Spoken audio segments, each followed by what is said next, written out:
What's up? Good evening, everybody. How are you doing? I hope you're all well out there. This is Nick, creator of Hayes Reviews. We're back for another live stream this evening. What's going on? I hope you are staying warm if you're in a place where it's cold and staying cool if you're in a place where it's hot. I don't know where you're tuning in from, but may your temperature be comfortable regardless of your location. And that's hard to do in this era of climate global warming change, where we are both on the brink of a mini ice age, as well as having the oceans rise and boil at the same time, so that we're all living in some kind of hellish teapot. So it's tricky these days to keep your temperature where it's supposed to be, but I hope you're managing as best as you can. Don't forget, if you're too chilly, you could always move around, go for a walk, do some star jumps, push-ups, pull-ups, swing a kettlebell around, maybe get a small child and throw them up in the air. That's what I like to do. Get permission from the parents first, but they love it. They really do. Make sure there's no ceiling fans or anything above you. There's plenty of ways to get warm. It's trickier the other way, right? If you're much too warm, then it's not that easy to get cool unless you have access to a shopping mall with air conditioning or a freezer full of ice and cold drinks. But if you're cold, you can always move more, add more layers, and get moving. That is I think something that people overlook. But welcome to tonight's live stream. We're getting straight into it. Not too much of a musical intro today. I'm trying to make the intros a little smoother so we don't lose people who are just showing up and wondering why they're listening to my acoustic guitar music. You can get some of that on the outro if that's what you're into. But we are back tonight to continue reading from Between Two Ages, Zbigniew Brzezinski's 1970 book, which got him noticed, and he got him a partnership, a very important partnership with David Rockefeller. They went on to found the Trilateral Commission. He went on to become Jimmy Carter's National Security Advisor.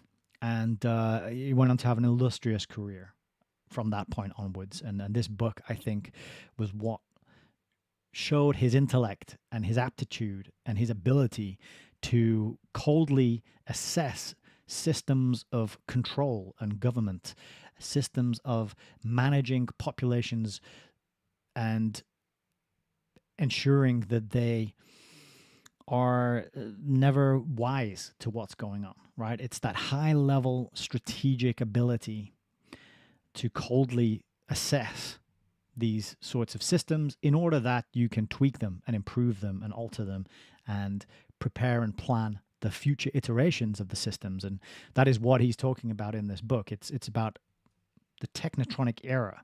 The technotronic era is something which affects the post-industrial world, the world of North America and Europe.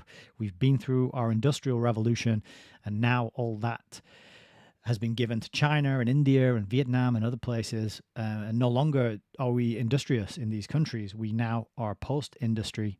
We are post-productive. We don't have factories. We don't have mills. We're not creating anything ourselves. We're importing it all. And the only jobs left are interacting with technotronic devices, gadgets, and gizmos. You can call it pixel pushing. You can call it keyboard slapping. That's largely the work that is left. That or working for a huge corporation doing some kind of repetitive service type of job, like making food, waiting on tables. And then, of course, the other options are things which are highly regulated, jobs which have you pitted against huge companies and corporations, which will always be able to undercut you on price, which makes your little small one-man or small to medium-sized enterprise much harder and impossible to maintain because of all the licenses and all the fees and all the red tape that you have to go through, right? The reason that is there is to choke and suffocate the small and the medium organizations, and only the huge corporations with their massive legal departments and their teams of lawyers and solicitors who can pick through all this terms and conditions and understand what it means and read it and assess it and challenge it. Only those kinds of organizations are going to be able to survive and can survive. And that's where what we see this consolidation where you go into a supermarket and you have this illusion of, wow, look at all these products and look at all these companies that make all these products and what a wonderful thing it is to be part of the capitalist free market system where all these companies can compete for my hard earned pounds or dollars or euros. Isn't it wonderful to be in this system? But if you actually look into it, that's an illusion. All these options, all these different brands that you can see on the shelves, they're largely owned by the same companies, and there's not that many of them out there. They just give you this fake front of there being all this choice when really there isn't. When you go to the supermarket, your choice of what to buy is it's like 85% poison or toxic or harmful to the human biology and the human system. There's not much in there that you can safely consume. So when you think, yeah, I've got all this option, all this choice, then, but most of it is bad for you. So it's a bit of an illusion and it's a bit of a trap. Zbigniew is writing this book to kind of prepare us for what's to come. And I say us, it's not really written for me and you. It's more written for members of the elite class, the business elite, the political elite, the people with the money, with the power, the people who are movers and shakers, or at least presented to us as movers and shakers. They are probably controlled. They are probably having their strings pulled by very shady characters indeed, whose names we know not. But he's writing this book more for, it's not for public consumption, really. It's more to provide a narrative and an explanation about where things are going to go. And I think there's a bit of revelation in here about where things are going to go, particularly in the last chapter, which we'll find out as I sort of recap it in a minute. But this book is amazingly prescient. To say it was written in the 1970s, it describes 2025 amazingly well, and begs the question: did he have a just gift of foresight? He could just read the tea leaves and see where things were heading, or was this always planned? Were things always going to go the way they have gone? I lean towards the second option, and I think you probably know that by now. So good evening. If you're joining, we're going to dive into the book very shortly after a brief recap of last week's reading. But we got Doris, Frank, we've got Lisa, and we've got Melissa over on YouTube. Lovely to have you here indeed. For some reason, I'm not seeing your screen names today. I'm seeing your YouTube handles. So I can just see, instead of what I usually see is your name, Alan Watt CTTM, but now it's at Alan Watt CTTM 7266. So I guess that means you're the 7,266th person to make an Alan Watt YouTube account. Who knows? There's a lot of bots out there, so I wouldn't be surprised. But yeah, I don't know why that is. But I have successfully managed to turn off the gamified aspect of the chat, so you're not going to be ranked and scored according to your participation anymore, which I think is good. And I will give a shout out to Hal1984 for shooting me an email with a little how-to video on how to do that. It was very helpful of him indeed. It is lovely when people step in to just give you a little nudge and a prompt on how to get things done, because we don't always have time to sit around using search engines to troubleshoot the problems that we're having, right? So it's nice, particularly from my point of view, when people lean in to give me a hand with that. So good to have you here. We're going to be continuing. We're actually going to be wrapping up part 3 of the book tonight. We've got about 17, 20 pages left in part 3.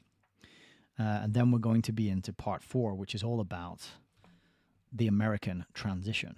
So he's kind of setting the stage in this book. He's talking a lot about communism. He's just talking about the USSR, the Soviet Union, which was still in full swing when he wrote this. A lot of analysis about the problems with the USSR, what he thought was going to happen next. That's what we read about in the last chapter. And then in this next part of the book, it's going to be about America and what America's role is going to be. The subtitle of the book tells us that that's what he's going to talk about. That's going to be really interesting, because if he continues his amazing predictive ability, that's, I think, part of why this book is kind of rare. It's hard to find. It's expensive. It's overpriced. It's often discussed by the likes of New World Order analysts who you can find in various places and corners of the internet and channels. So it's got its prestige and its infamy for a reason. And I'm looking forward to cracking on with part 4 to hear what he predicts and has to say about America. But before we get to that, we're going to do a little bit of a recap. So we'll go to the big cam here, and I'll get my notes up, and we'll recap a little bit about what we learned last week from Zbig. I wonder if I should get these notes up on the screen for you. Maybe that would be more helpful. Then you can see what I'm looking at, and you're not just listening to me.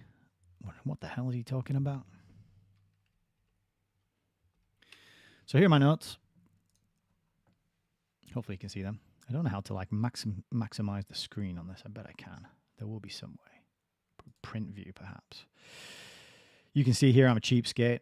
I use LibreOffice because it's free, and I don't want to give Microsoft any of my money. Here we go, full screen. So the last section we looked at was the Soviet future, and this is my notes. And what I did is I ran the transcript through GPT, and I told it to do a trivium analysis of the transcript. And I told it to ignore all my commentary and to just look at the text of the book. And I know some people are going to be rolling their eyes going, oh my God, he's done GPT, he's using AI. The only other option I have is to listen back to the video with a pen and a notebook and make notes myself. And I don't have time to do that, unfortunately. I've got a job and a 5-month-old son. So I do this shortcut instead, and then I can kind of highlight the things that I think are relevant and worth touching on again. I did ask it to pull out quotes, so it's not just hallucinating, which is the gentle, polite, politically correct term for making up bullshit. When AI makes things up and lies, it's called hallucinating. Oh, it's just hallucinating. But when you and I do it, it's called misinformation and disinformation. Oh no, that's when we tell the truth. Sorry. When we tell the truth, it's mis and disinformation. When we lie and make stuff up, it's called being a good little statist. But this is what we're going to do. This is these are my notes. So he told us about the USSR in the last section, and he was saying it was all about the future of the USSR, and one of the key points he was making is that Marxism was essentially good. It was a humanist system of thought. It was the best that had ever been created to explain history, and he thought it didn't need to be abandoned. It was just the USSR that needed, and under Stalin and Stalinism in particular, that needed to be gotten rid of. But he said this would be problematic and was unlikely to happen. So he kind of said that age-old adage of, well, Marxism is essentially really good. It's just never been done properly. And in his defense, I haven't read Marx. So I don't know. Maybe it is really good. Maybe it is just the perfect system and critique of the way things are. And I don't know. I haven't read it. I have to defer judgment on it. But a lot of people who have read it and who are, I was going to say who are smarter than me, but I shouldn't, put myself down like that. People who have read it have dismissed it as a load of hooey. But Brzezinski thinks it's good. He just thinks that it was taken the wrong way by Stalin. It was just distorted, unfortunately. So he says that breaking from Stalinism would not require the Soviet Union to abandon socialism and Marxism, which are essentially good. So he's still sticking up for socialism, and that is echoed in the First Global Revolution as well. In the beginning of that book, it's amazing the parallels between that book and this one, because in the beginning of the First Global Revolution, by the Club of Rome, they say something similar, like socialism is essentially good. It's got merits. We can't get rid of it. We should use it. And of course, here we are. We're in a socialist system. Money gets reappropriated. It gets harvested and it gets doled out. And you don't really get much say in that mechanism. It just is there and it happens. And actually heard on a Alan Watt talk, which I shared in my Telegram channel fairly recently, he made a great point that I'd never considered before, which was that the socialism aspect to the systems that we live in is there to prevent a revolution, because you have now, I think he said, up to 50% of the population relying on these government handouts, which of course are collected through taxation. And so I'd never thought about that before, because right there you've got that divide and conquer. You've got those people who are relying on these, or either through necessity or through choice. Some people choose to go that route of like, well, I'm just going to claim as much as I can and not actually produce anything and work, and that's an easier life for me, and I prefer that. Some people absolutely need it. They're in dire straits. They might have some sort of condition or some extenuating life circumstances that prevents them from being able to earn a wage and pay taxes. So, I'm not trying to paint everyone with a brush, but the point is that when you set the system up in this way, you immediately have this, you've divided people into two groups. And the likelihood is everybody knows somebody who's on some sort of benefits or government handout, and you wouldn't want to deny it. You wouldn't want to take it off them, would you? What kind of heartless bastard are you? So it pulls on your heartstrings, as we've discussed many times with regards to socialism and communism, and Fabians in particular pushing this and using this to manipulate people. So the parallels between the two are very interesting, and I'd never thought of that angle or heard it described in such a way as this is how you stop the people coming together. It's one of the many ways you stop the people coming together and demanding change and demanding better circumstances, or overthrowing the ruling class, or whatever it might be. This is a real good divide and conquer tactic. So I thought I would mention that. Let's go back to my notes.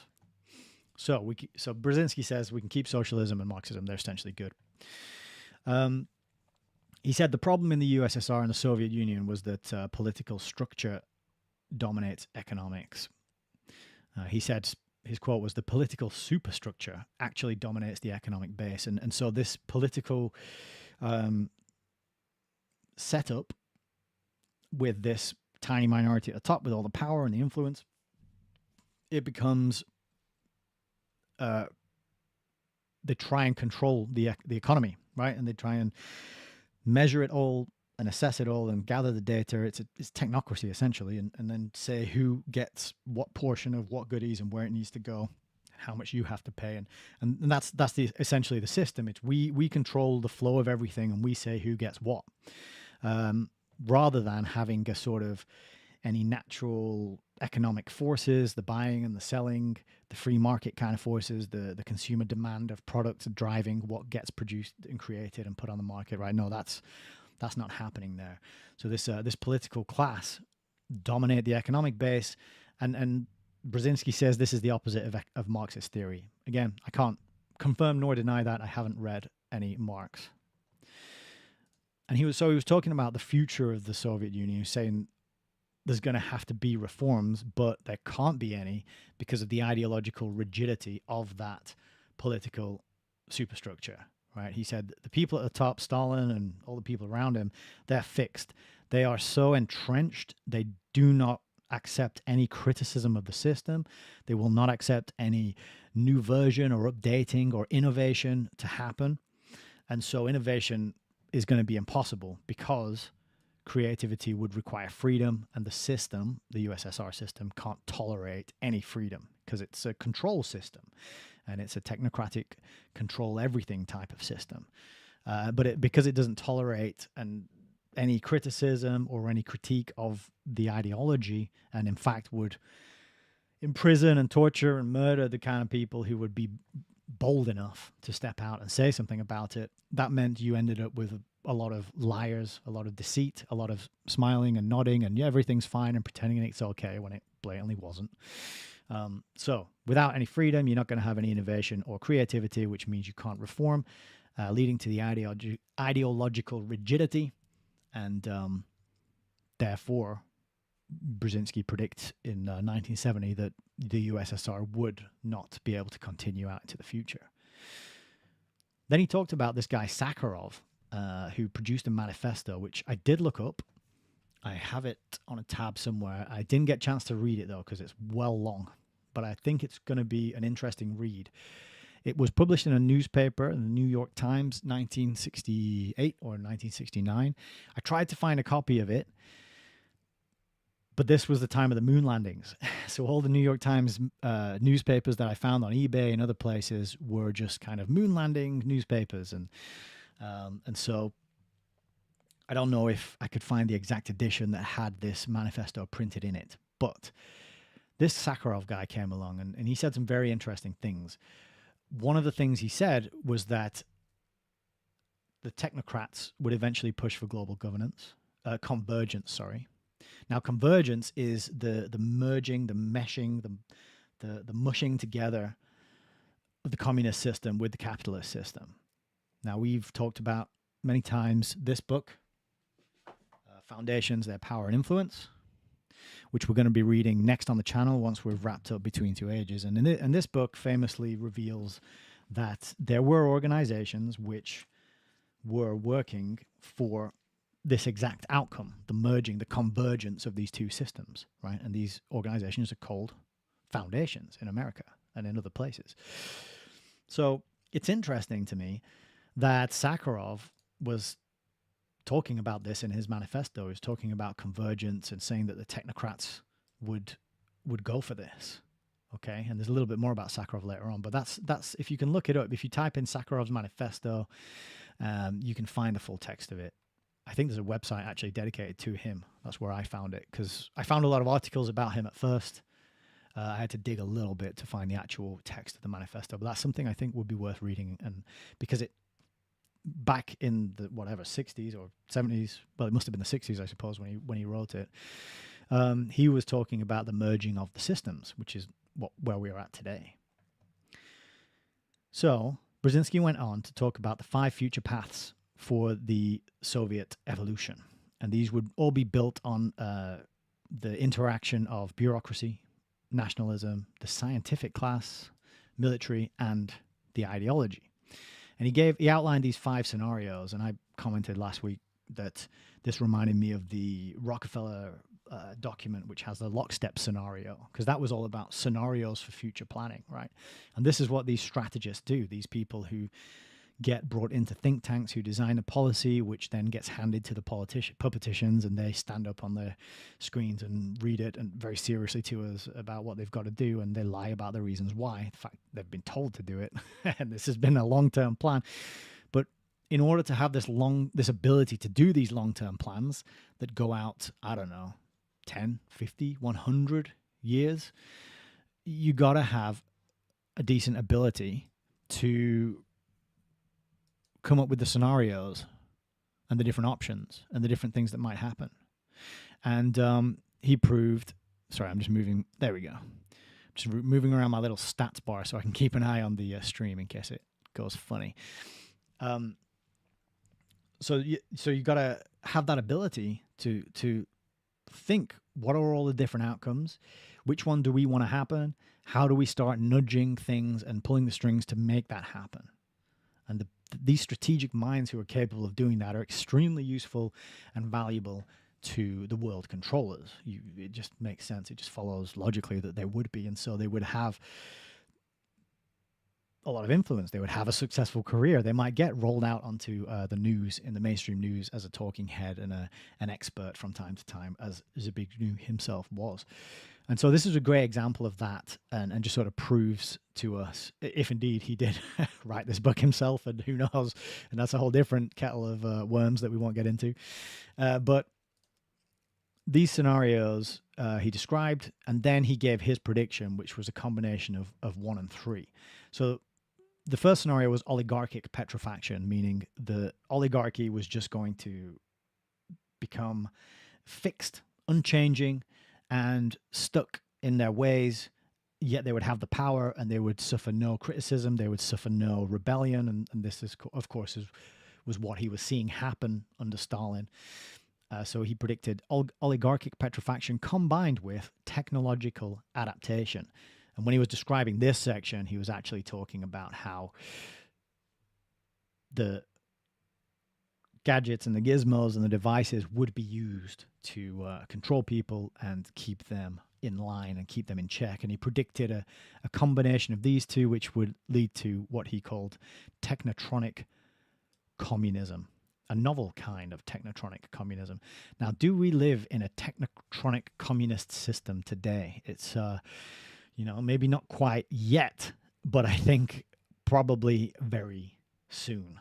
and I'm not happy about that, but I do try and keep things a little upbeat and calm on this channel. But I think that is a good description and a good phrase to bear in mind when we're thinking about the future and where it's going, right? Technotronic communism, because we're going to be in this system where there is no recourse, there is no ability to change things, there's no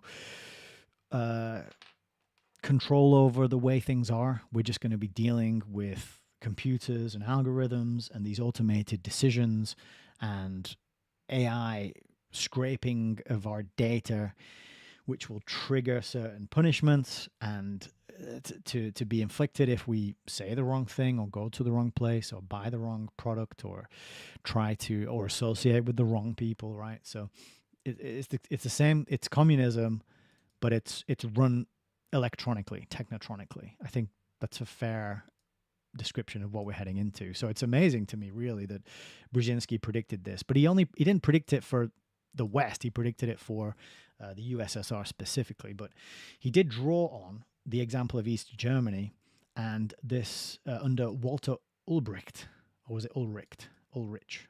I think it was Walter Ulbricht, who talked about the use of cybernetics and combining cybernetics with the ideology of communism, managed to basically have a perfectly programmed society. And Brzezinski talked about how in East Germany, the party was composed of scientific experts, trained in the latest techniques of cybernetics and computers for social control, and looking for scientific innovation for the preservation of Soviet security and industrial growth. So computers for social control, that's going to be a key. That's here. That's happening, right? We're in that now. That's Black Mirror world that we're in, with your swipe up, swipe down, leaving reviews for people, bad mouthing them, ruining them online, doxing them, all this other stuff that goes on. It's social control by way of computers. And you can film people, you can add it to the Facebook group with all the neighbors, you can do all sorts of harmful, damaging things, which are akin to ratting out your neighbors to the Stasi or the communist police, whoever it might be. We have that power now, all of us, and we're encouraged to do it. And the British Labour Party even came up with a little app, example app which showed people reporting transgressions that they've witnessed in order for social credit. So we're right there pretty much, and it's amazing that all this was tried out in East Germany, predicted by Zbigniew Brzezinski in this book. So cybernetics plus the ideology of communism leading to technotronic communism. And the final prediction was the USSR was likely to become a communist praetorian oligarchy dominated by tech experts and the military. So it's pretty interesting stuff, that whole section. I thought there was a lot to get our teeth into in last week's reading. There's a little bit here. The second part of the analysis that I had ChatGPT do was logic. What are the logical leaps that he uses? Marxism is good, Stalinism is bad. And he used this phrase, accidental Marxist tradition that was pure before Stalin. So he was arguing that USSR can reform by going back to the original Marx, the pure Marxism.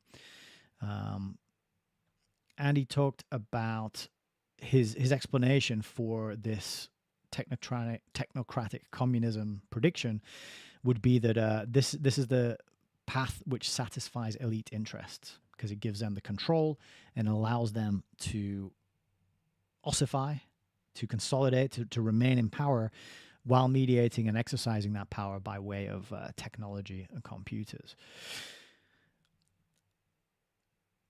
He said, though, that the ideology, not because there was no innovation, there was not enough freedom, there was not to allow any creativity, so that the ideology was stuck. It couldn't update, it couldn't evolve and grow and change as needed, that it would decline. Then there would be a rise in nationalism, and this would lead to inconsistent foreign policy, making the USSR not able to embrace world cooperation or lead a global revolution. So that was his prediction. And of course, it was unable to do that. We never saw that sort of red takeover of the entire world that was the focus of so much hand wringing and angst and back and forth and analysis during the Cold War, right? And the rhetoric, so the rhetoric of this section was all about the persuasive ability of what he was saying. And so talking about Marxism as noble and Stalinism as the accidental deviation. He talked about returning to the Occidental Marxist tradition. I don't know. I can't assess that. I haven't read Marx, as I said already. He did talk about as well the emerging humanist universalist mood of our time. That quote reminded me of Julian Huxley, of his scientific humanism being the root of UNESCO, and very aligned with what Brzezinski was saying, right? This is just emerging, like it's natural, like it's organic. We're just evolving into this universalist humanist mood. Nothing about it being planned on purpose and doled out and encouraged and taught, okay? And the bit about East Germany, so he praises East Germany's correct programming as the model, which the quote for that was pretty good. Kurt Hagar proudly reported and repeatedly used the formula that East Germany was not only ideologically sound, but correctly programmed. So they're programming people, right? This is what cybernetics is all about, the human use of human beings. In line with this correct programming, the party has emphasized the importance of expertise among its members, and the educational system has been reformed to link science closely with industry. So that hits so many points, ties it all together of what we're living through today. You've got the expertise, it's ruled by experts, okay? You've got the scientific class, linking science, scientism, training through by way of the educational system, training people to put science up on a pedestal, to have the white coat priests of the modern age telling you what you have to do and where to go and what's going to happen. And then, of course, you've got the correct programming of people, conditioning them to think a certain way, to believe certain things, and that drives their actions, and they become predictable and easier to control. So the authoritarian technocracy is pragmatic and predictable in Brzezinski's view. And that's why he concludes in the end that the USSR is outdated, uninspiring, and doomed, which sets up the United States to lead us into the technotronic future. And that pretty much brings us up to speed for tonight's reading.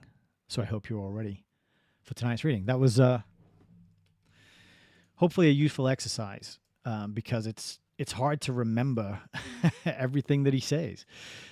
Certainly I find it tricky to remember everything. And because I'm reading and live streaming, I'm not able to make notes in real time as I'm going along. Being able to grab the transcript, do keyword searches through it, refresh myself on the things that he mentions and talks about. I think it's a real blessing to have that kind of ability available to us in the modern era. So, with that said, I think we should get into the book. I'll just mention as well that last week I did try and protect you from the evil sigil of Brzezinski by putting this post-it note on there, and I misspelled the word compel. There's only one L in compel. So I did update that in the intro to today. But we're going to dive into the book, and we will see what is next. So the section we're going to be going into tonight is sectarian communism. It's interesting that Brzezinski he escapes Poland. He escapes Poland and goes to the West, and then becomes kind of like an open Marxist. And it tells us on sort of Wikipedia and these other places on his biographical detail. It tells us that Brzezinski was opposed to totalitarianism in all its forms, yet he would still go around praising and the ideology which led to so much totalitarian death. It's strange. It seems like a real illogical position to hold, but there you go. Maybe I just got to read Marx myself, and I'll become a Marxist. We shall see. One of these days, but not today. So we're continuing with sectarian communism. In our age, a universal ideological movement can only be a pluralist one. And if it is to be pluralist, that is responsive to rapidly changing, differentiated global conditions and the resulting volatile intellectual mood, its ideological content must be highly generalized, more ethical than practical, and more humanistic than nationalistic. In effect, an ecumenical communism would have to be a deliberately pluralist communism. An international pluralist communism would in turn inevitably generate pressures for internally pluralist communist parties. So pluralist and pluralism, that's multiculturalism. That's having a lot of different ideologies side by side, mixed together in one place, versus maybe a homogenous society.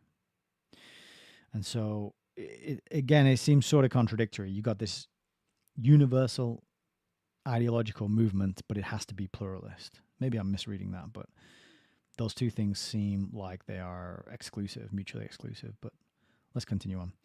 Pluralist communism does not exist and is unlikely to appear.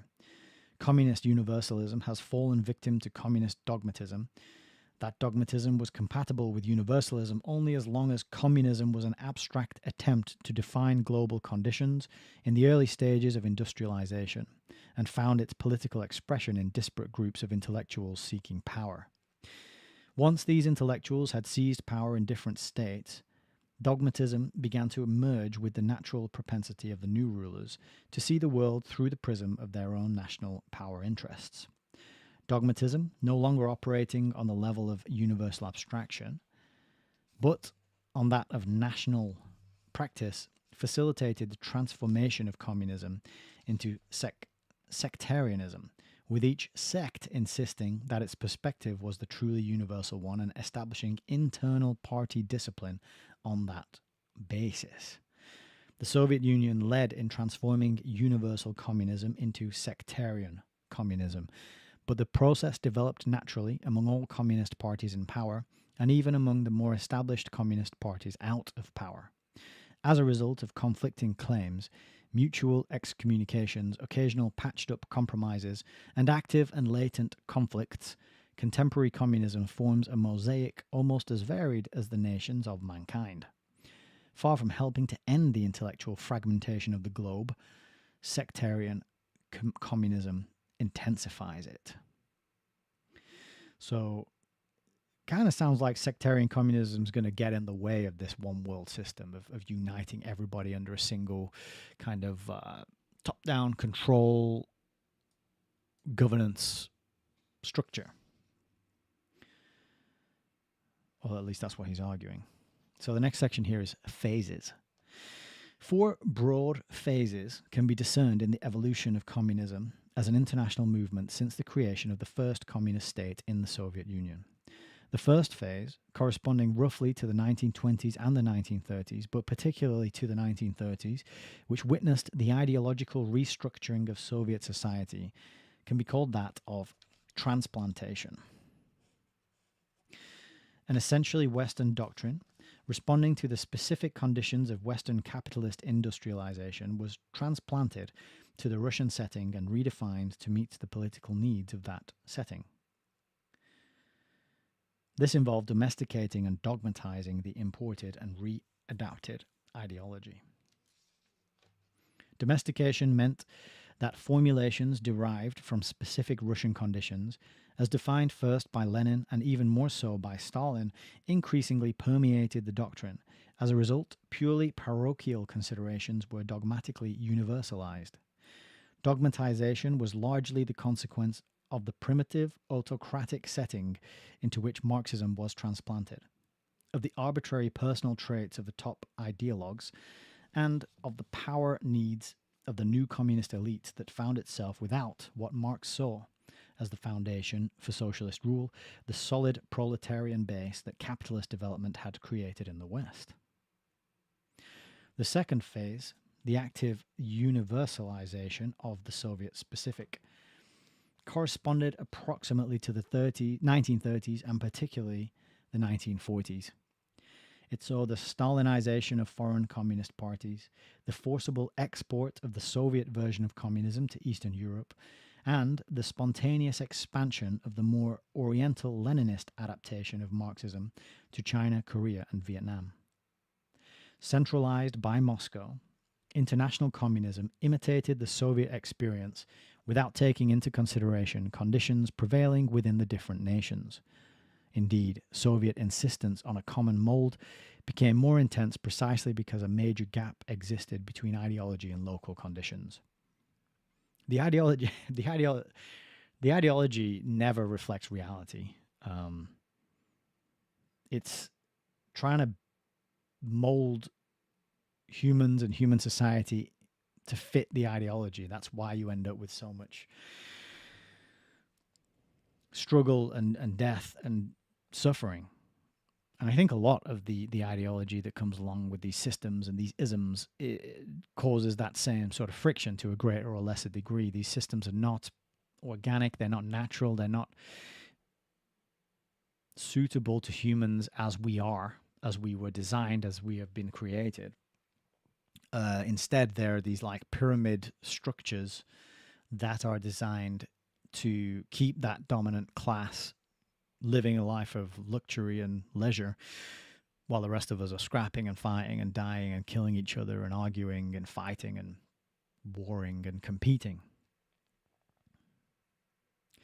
But continuing, this state of affairs could not long endure, and national communist leadership groups came under growing domestic pressures for adjustments. In time, the national leaders themselves began to see a divergence between their own needs and interests and Soviet prescriptions and demands. The result was the third phase, the particularization of international communism during the 1950s. It saw, first of all, the complete self-assertion of the Yugoslav leadership, in large measure because it had come to power through its own efforts. The partial self-assertion of the Polish leadership, the beginnings of such self-assertion by the Romanians, and, most important of all, the increasing inclination of the Chinese leadership both to practice its own version of communism and to generalize the significance and relevance of its experience for other revolutionary communist parties. The 1960s accordingly witnessed a new stage in the history of international communism. It was dominated by open tension between the process by which doctrine was relativized and the process by which specific points of view were made absolute. For the sake of unity, Soviet leadership seemed at first willing to tolerate increasing diversity. In the early 1960s, it formally abandoned both its claim to leadership and its insistence on the need for a common general line. A shift in the opposite direction, however, took place in the second half of the decade. It was perhaps generated by the fear that relativization was the first stage in the erosion of the ideology, and that the resulting ecumenical unity would be devoid of any political substance. Czechoslovak political developments in 1968 and the persistent Chinese challenge were in all probability the catalysts that precipitated the Soviet leaders' turn towards sectarianism. The reassertion of the absolute universality of certain common laws, largely as defined by the Soviet leaders themselves.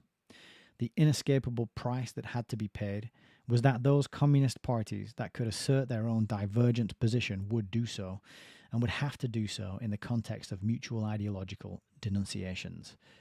Particularism, instead of being a stage toward ecumenism, was thus translated during the 1960s into the fourth and current phase, sectarianism. Right, so they've got this tricky conundrum here of they want to take over the world, but you have to recruit all these different people because you've got to bring them in under the umbrella of international communism, and they're all different, right? You've got the Chinese people, and you've got the Vietnamese, and the Koreans, and then you've got the Russians, and the various peoples of Eastern Europe. How do you get them all on board without stamping out their unique identity? This is part of the conundrum, isn't it? This is why nationalism is so bad, and it's sort of demonized and blamed a lot of the time to be the cause of war and the cause of all this death and destruction and conflict. They always blame nationalism. And part of that is because you got to break down the identity. You got to break down people's sense of belonging to their homeland, to their traditions, their culture, their ancestry. You got to break that down, because that stands in the way of uniting them under one system of control. So that's what they're kind of dealing with. That's what he's describing here, and then it becomes that tension between, well, communism is this. How do we allow different flavors of communism for different places? And if we do, then that's weakening the perfect ideology of Marxist communism. And it shows that maybe our ideology is not so perfect after all, if there's all these different flavors of it and these different concessions made to allow for different groups of people in different places. So, tricky thing taking over the world, right? Coming up with an ideology that everyone can get behind. And of course, this was before the Club of Rome came along with their idea that, environmentalism, that could be the ideology that everyone can get behind. No matter your culture, your language, your religion, your history, you live in the environment, you can see it's being polluted, and then we can misattribute the source of all that damage and harm that's happening in the environment to you, make you feel guilty, and then you won't question when your governments and politicians sign you up to the UN Sustainable Development Goals and fly around the world to these COP Conference of Parties meetings, where they decide how your life is going to be, what you are going to be allowed to do or not, as the case may be, right? So this was written in 1970. It wasn't till the 70s, moving into the 80s, and then very much in full swing in the 90s, that environmentalism was recognized as the ideology that all the world's people could be brought together under. But continuing. Communist unity, as of the early 1970s, is thus devoid of any substantive meaning. There's a little footnote here. Let's check that out. He says, failure to perceive this reality still prompts some Western conservative scholars to speak of the foreign policy of communism and to be critical of the view that communist ideology is no longer capable of mobilizing unified global support. And that is Hans Morgenthau, A New Foreign Policy for the United States. He says, presumably for the same reason, Professor Morgenthau argued in 1965 that the Vietnam War would bring the Soviets and the Chinese together. So continuing with the text, Western communist parties fortify their appeals for popular support by increasingly denying that the Soviet Union offers a relevant model. Indeed, the Italian and French communist leaders have come to realize that their parties will succeed only to the degree that they successfully convince the voters that a French or an Italian communist government would be different from the Soviet model. So this is the problem that they came into, and I remember this happened to the Fabian Socialist when we were reading Fabian Freeway. It's like when the world saw what happened in Soviet Russia, they all had to kind of scramble a little bit to distance themselves from all that death and carnage and destruction and the famines and all that. And this is what prompted them to rebrand themselves and start operating under the banner of democracy and industrial democracy in particular, right? Remember, there's the League for Industrial Democracy, the LID over in America was one of the organizations that I mention all the time because it's got such a memorable acronym and name. Unlike a lot of them, which are very boring names that are hard to remember, but LID, it's kind of the lid on your thinking, right? It's the container. It reminds me of the fleas, how you train fleas for a flea circus, right? You put them in a container, you put a lid on it, and then they keep jumping and banging their heads on the lid. And after so much time in there, they'll never try and jump higher than that lid again, because they've learned that if I jump higher than this, I bang my head, so I'm not going to do it anymore. It's kind of like tying a baby elephant to a stake in the ground, and then as that elephant gets bigger, it doesn't realize that it now has the strength to pull that tiny piece of wood out of the ground and go on and be free. It still thinks it doesn't have the power to do that, and so if you chain it to that same small stake, it will think that it cannot get free. Same sort of thing. It's conditioning. It's like behavioral conditioning, B.F. Skinner type of methodology. So it becomes difficult for the Fabian socialists, who are basically communists, to sell and spread communism when people start to become aware of all the starvation and the death and the destruction, right? So the French and the Italian communists here need to still be communists, but not like the Soviet communists. We'll do it a little differently. We'll do it properly. We'll do it for real this time. Continuing. Despite persisting Soviet pressures, the ruling Eastern European communist parties continue to make quiet adjustments to domestic necessities, and in so doing, they increasingly diverge from the Soviet model. The Chinese Communist Party not only practices its own brand of communism, but explicitly denies that the Soviet Party is a communist. Explicitly denies that the Soviet Party is a communist party. Indeed, it charges that the Soviet Union is in the process of restoring capitalism. Well, that's interesting. I didn't know that.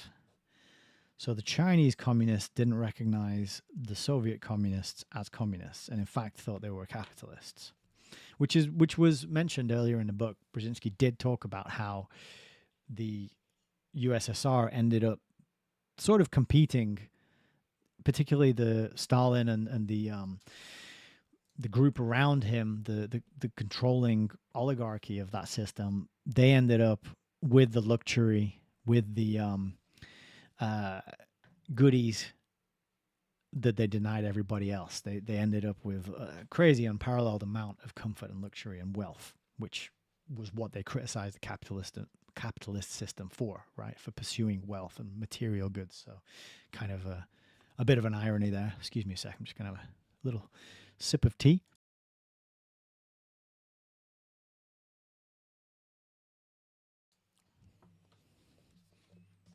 Let's continue. The Soviet decision in 1968 to snuff out Czechoslovak democratization was particularly fateful for international communism. Had the Soviet leaders permitted the liberalization of the essentially Stalinist model of the Czechoslovak communist state, a major and vitally important step in the democratization of European communism would have been taken. The democratization of Czechoslovakia would have significantly affected the other communist states, including the Soviet Union, eventually generating similar tendencies within them. This was the primary reason for the Soviet decision to intervene in Czechoslovakia.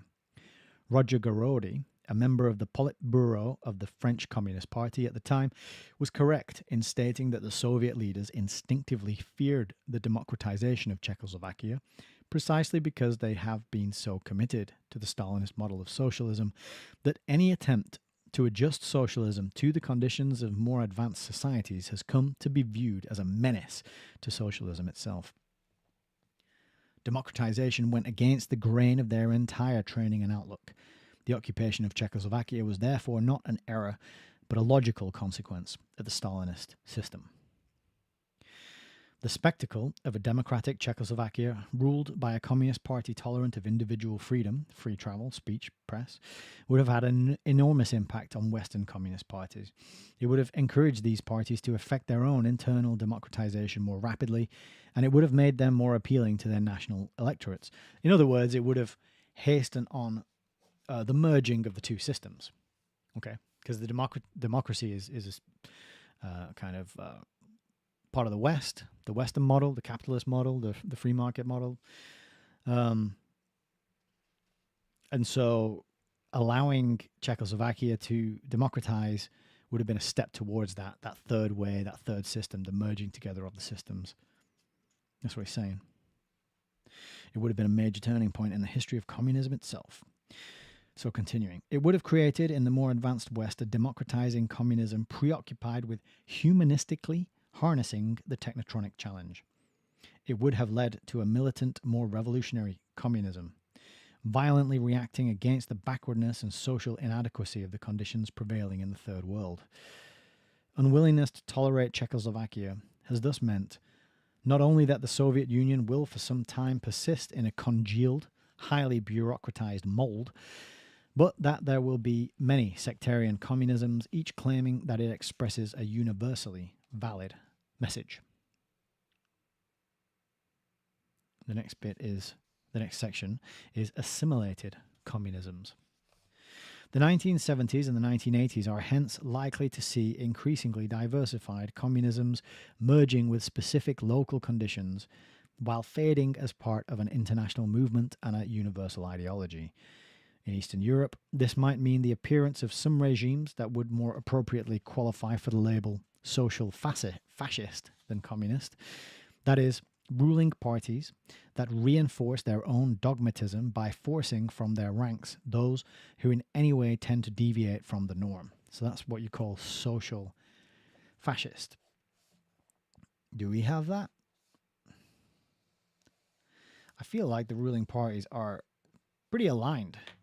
You don't get anywhere near these groups unless you toe the line on diversity and inclusivity and LGBTQ and all these kind of there's these hot topics that you really can't deviate from. Although that said, nowadays they're allowing more criticism of that stuff because we've had it for quite a while now. People are wise to it. People are sick of it. People are sort of fed up of it being the struggle sessions that they have to go through at work and at school. And so there's now a sort of authorized pushback against them. So, but I think it's all just dialectic, isn't it, really? When he's describing these different, like there's a social fascist and there's a communist system, and I think all these systems have way more in common than they do difference, and you're really just looking at different, very similar shades of the same color. And he writes these long academic chapters about the differences between them with all the isms, but I think there's a lot, to my mind, maybe I'm just oversimplifying things, but they seem to be more similar and have a lot more in common than they do difference.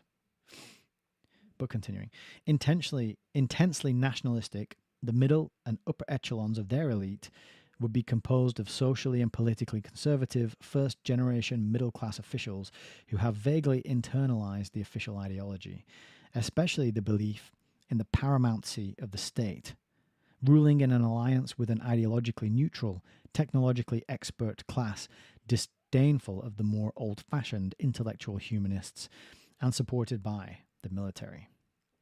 Okay, so that is a little different because you've got the nationalism in there. And the belief in the paramountcy of the state. That kind of comes with most systems that aren't monarchical based, right?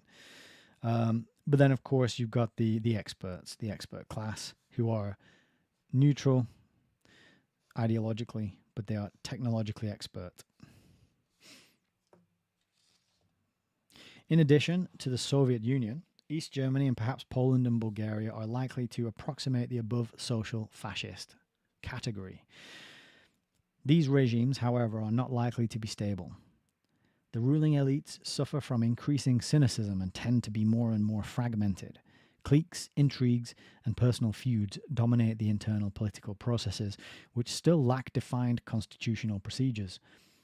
Societies are becoming more restless under existing political restraints and are fearful lest their systems prove insufficiently innovative in technological areas. Moreover, a new and ever larger generation of students is beginning to leave the universities and to lay claim to power.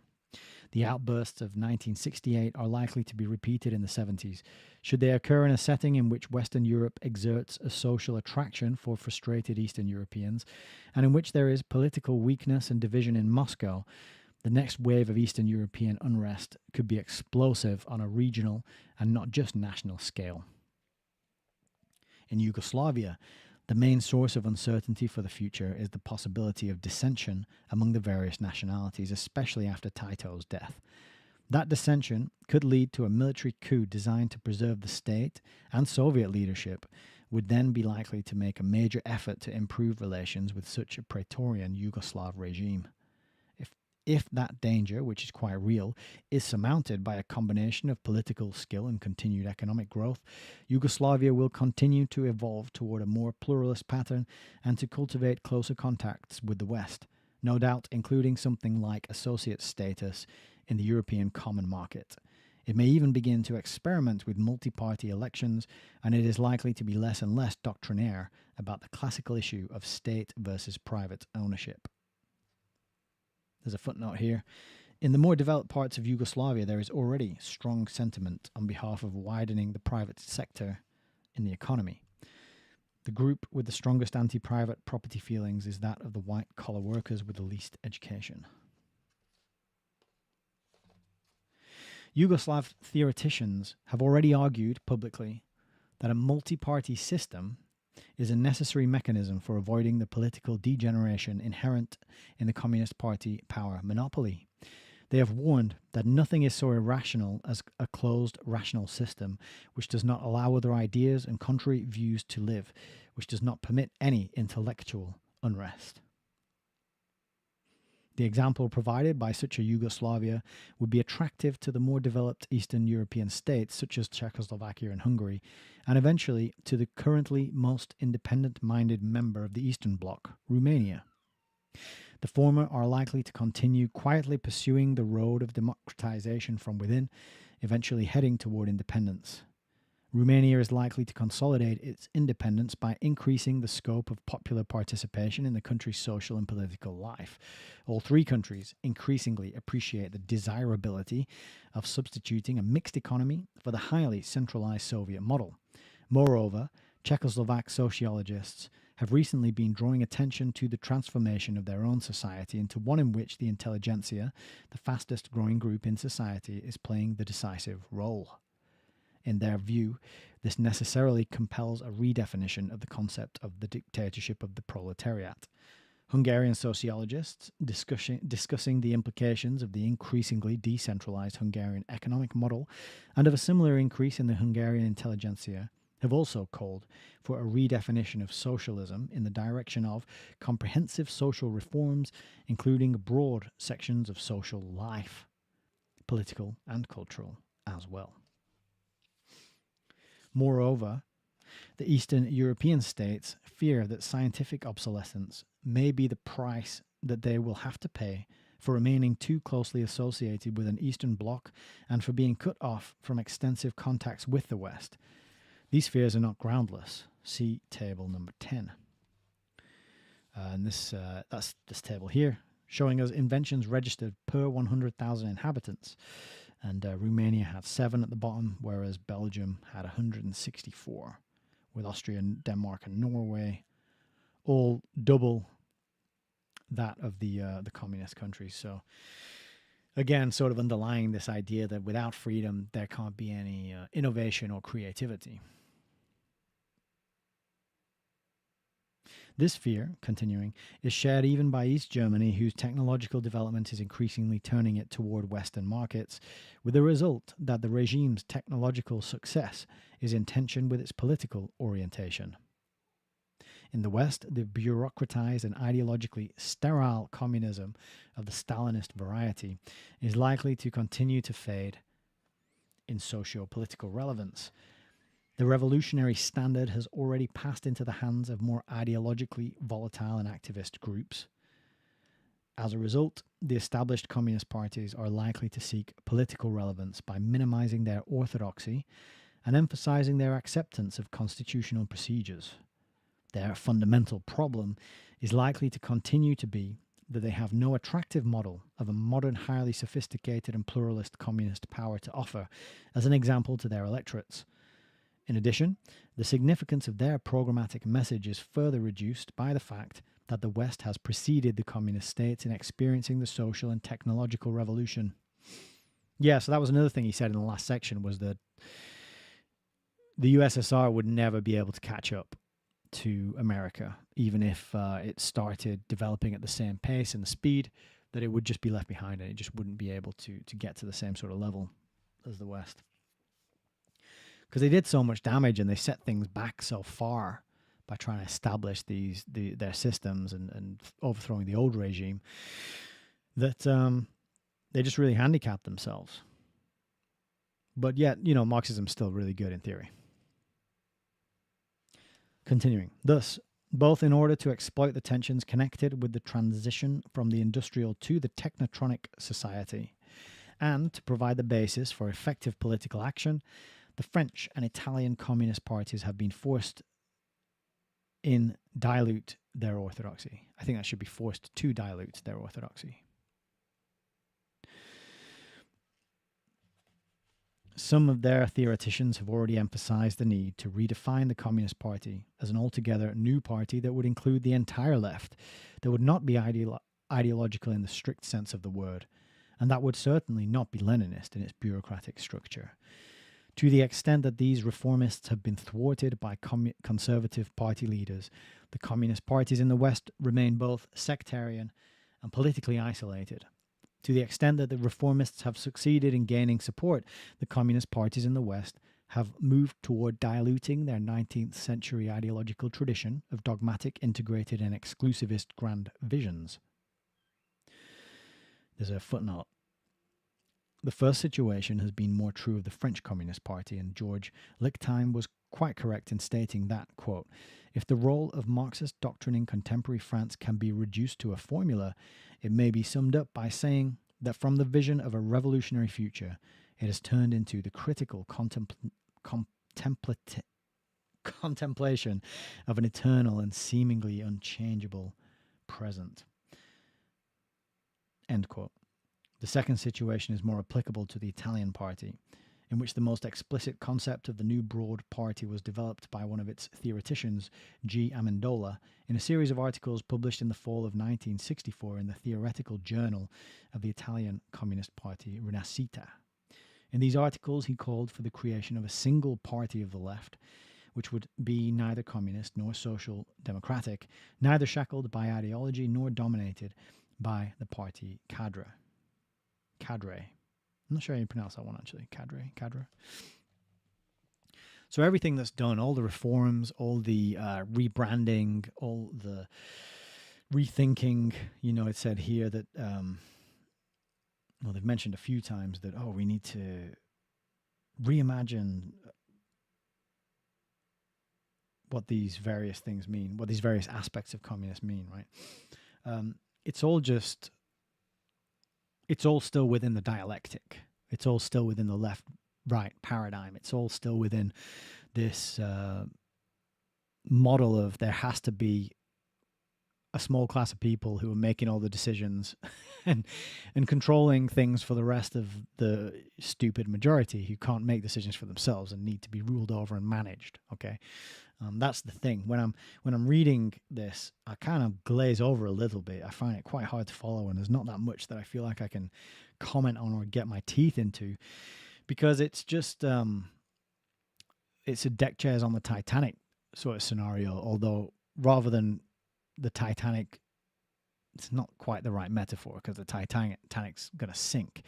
But what I mean is, when you're arguing about these nuanced differences between, the French communism, the Italian communism, and USSR communism, you're just rearranging the deck chairs on this monolithic thing, which is statism underneath all of it, really, and that is more interesting to me to discuss than the merits or the differences or the minor nuances of these little reforms and changes and to the systems that can happen through our lifetime. It doesn't seem to me to be where we can really learn much of interest. I want to know the bigger picture, not these little changes and comparisons between the different countries and their versions of this system, which kills people every time it's been tried. But continuing back to the text, these visions can no longer encompass either the new scientific revolution or the revolutions of the students and intellectuals who have replaced the communists as the anti-establishmentarians of our time. Whatever the response, the basic fact remains that in the West, the communist parties are no longer innovative or revolutionary. Well, they can't be innovative, can they? Because it's all about dogmatic and adhering to ideology that was written down many years beforehand. You can only really be innovative if you take stock of exactly where you're at in the present day, and you can't be looking really to the past for answers. You got to look at where we are at now and think your way forwards and look to the future. It's going to be hard to be innovative by building on something that was sort of set in stone a while back by someone who's no longer with us. Next section, China and global revolution. Though it came too late in the West, communism has come too early for the East, or more generally, for the Third World as a whole. Instead of being the internationalizing and humanizing force that Marx conceived socialism to be, communism in the East is at best an inspiration for intensely nationalistic modernization or of revolutionary resistance to social exploitation. At worst, it is the basis for despotic fanaticism and massive oppression. Well, which one of those two did we see more of? But, continuing, as in the West, communism's virtues have more often been demonstrated when it has been out of power and has acted as a catalyst in the struggle against inequality, social injustice, or foreign domination. In power, it has tended to become extremely oppressive, fanatical, and intensely nationalistic. Communism in the East, even more than in the West, has been a particularly important force in stimulating populist nationalism. That's quite understandable. Communism came to the Third World masses before their political awakening, and it has succeeded only where it has become both the external expression and the internal content of the new sense of national identity. Focusing on industrialization as the way in which to fulfill popular aspirations of both external and domestic levels, communism galvanized feelings of inferiority toward the more advanced West. Indeed, because of this, communism in the Third World has been especially vulnerable to the racism that, given the bitter legacy of the white man's imperialism, inevitably infected the new nationalism. Oh, so many isms. Racism, however, is one of the most primitive and irrational sources of motivation, and a communist ideology reinforced by it, whether in Asia or Africa, cannot help but be deprived of both its universality and its rationality. An altogether different challenge to communism's ideological and institutional global relevance has been posed by the victory of Chinese communism. The victory of Chinese communism. Chinese communism has not only paralleled the claim of Soviet communism to be the pure communism of our time, but has been willing to back its claim with domestic revolutionary action. The Cultural Revolution of the late 1960s, which followed by a few years the Great Leap Forward of the late 1950s, was designed to overcome the ruling party's dangerous tendency toward bureaucratic stagnation and ideological petrifaction. The Chinese, I can't believe he's talking about the Chinese communism being a success. The Chinese have explicitly stated that, in their view, the Soviet Party had already become a victim of such petrifaction. The Cultural Revolution, the intellectual equivalent of the socio-economic shake-up effected by the Great Leap Forward, was designed to be the internal, domestic expression of the living and continuing revolution. Its overall effect, however, was to do to the Chinese Communist Party what Khrushchev's aborted reforms of 1963 almost did to the Soviet Party, to thoroughly disorganize it, and with it the Chinese economy as well. By denigrating the party and by simultaneously elevating Mao Zedong's personal rule and role, Chinese communism inevitably separated itself from the traditional communist mainstream, in spite of the Chinese theory that the geographic vortex of revolutionary leadership has over the years shifted from France to Germany to Russia and now to China. Yeah, interesting that it started in France, right? Moreover, unlike Stalin, whose role in the international communist movement was reinforced by a towering personal standing and by leadership of the only communist party in power, Mao was faced by a number of other ruling communist parties, all disputing his claim to orthodoxy and all eager to point out his doctrinal errors.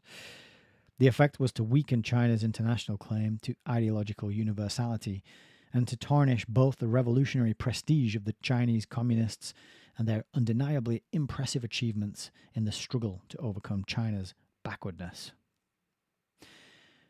I mean, is that down to the communism, or is that down to the collaboration of the West investing there, such as detailed in Rockefeller, Story of the Rockefeller Foundation by Fosdick, which we read on the channel, talked all about these investments in China and the free trade deals that Alan Watt mentions quite often, about how it was decided by all these multinational corporations that China would be the industrial nation that would produce all the world's stuff. Was that down to communism? Or was that just down to the people who run the planet and control the world making a decision to make it so, as Captain Picard would say? But continuing, China's capacity to serve as a model of communism was further complicated by the unique character of China itself. The Chinese communists came to power not in a single country, but in a vast society that represents a comprehensive and sophisticated civilization. Not only is that civilization highly distinctive, but it has for a long time had its own concept of a world order, in which China is the traditional center. Though the historical and universal categories of Marxist thought have been assimilated into that Chinese framework and become an extension of it, the cultural, linguistic, and racial distinctiveness of the Chinese has automatically made their communism much more difficult to export or emulate. Moreover, unlike the Russians, who have often referred to Moscow as the Third Rome, the Chinese have traditionally displayed no intense missionary zeal. Effective performance in the missionary role requires, in addition to personal inclination, some cultural, philosophic, and even ethnic kinship, to say nothing of a proselytizing tradition.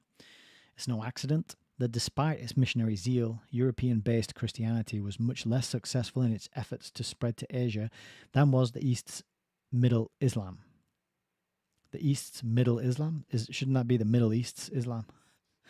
Perhaps a racial appeal, explicitly based on color and ideologically legitimized by the identification of the white man with imperialism, may create a bridge between Chinese proselytizers and foreign masses, but even that appeal is more likely to be effective in areas sufficiently distant from China not to be fearful of Chinese nationalism and China's cultural hegemony.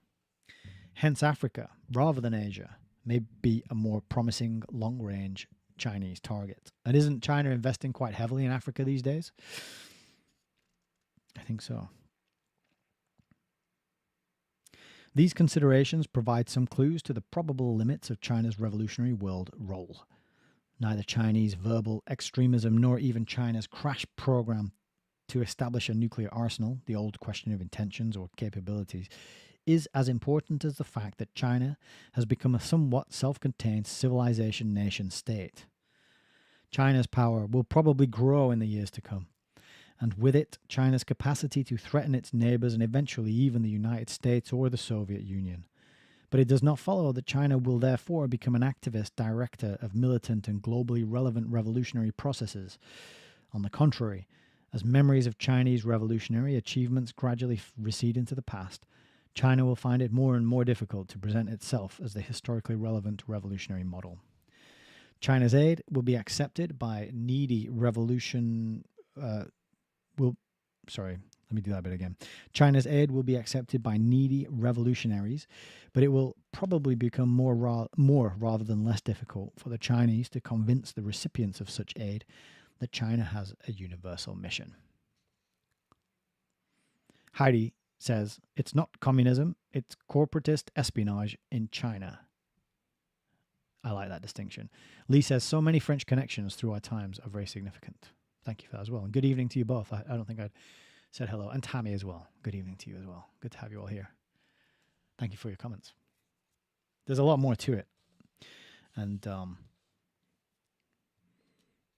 Zbig is giving us one version. He's focusing massively on the ideology of communism as though that is a driver of things, which it is, but only insofar as it's designed and given to people, and then they're smacked over the head with it or threatened that they have to obey it. All the isms and the ideologies are like that. They're all designed and handed out, and then amplified by way of education and propaganda for a purpose. I think they're all artificial. But I don't think it's in Zbig's remit to acknowledge that or tell us that. He kind of talks about them as though they are entities of their own, and that they can have desire and agency in the world, even though these are just sort of ideologies that people can learn about and talk about and write about.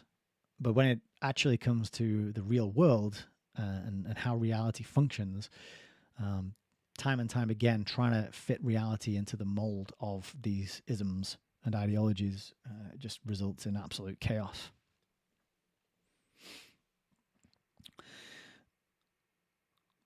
Continuing.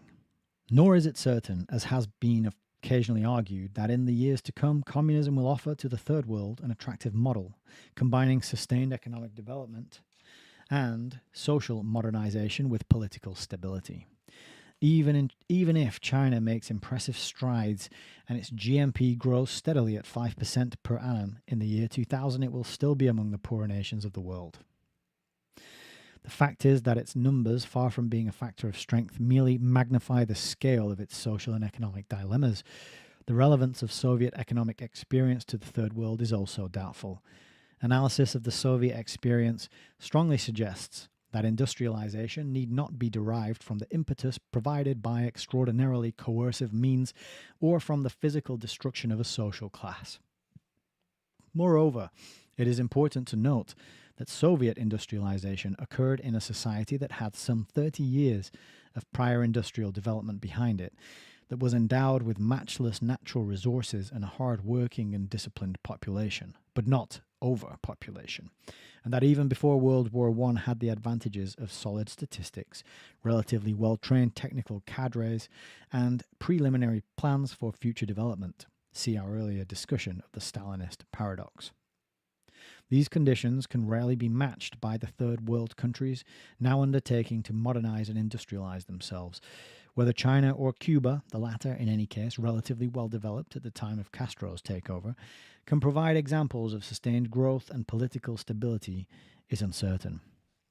Of the countries where communism came to power without being imposed by foreign intervention, the Soviet Union, China, Cuba, Yugoslavia, Albania, and Vietnam, only Yugoslavia has so far succeeded in achieving sustained economic growth, social modernization, and political stability without employing massive terror or experiencing violent power conflicts. So, just one out of that whole list.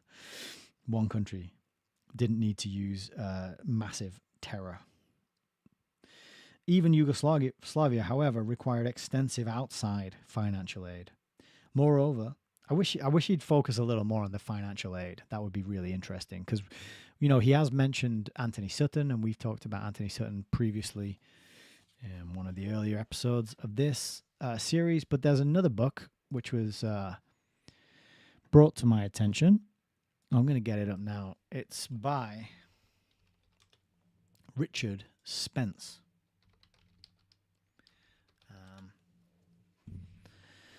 Who wrote a book about Aleister Crowley and his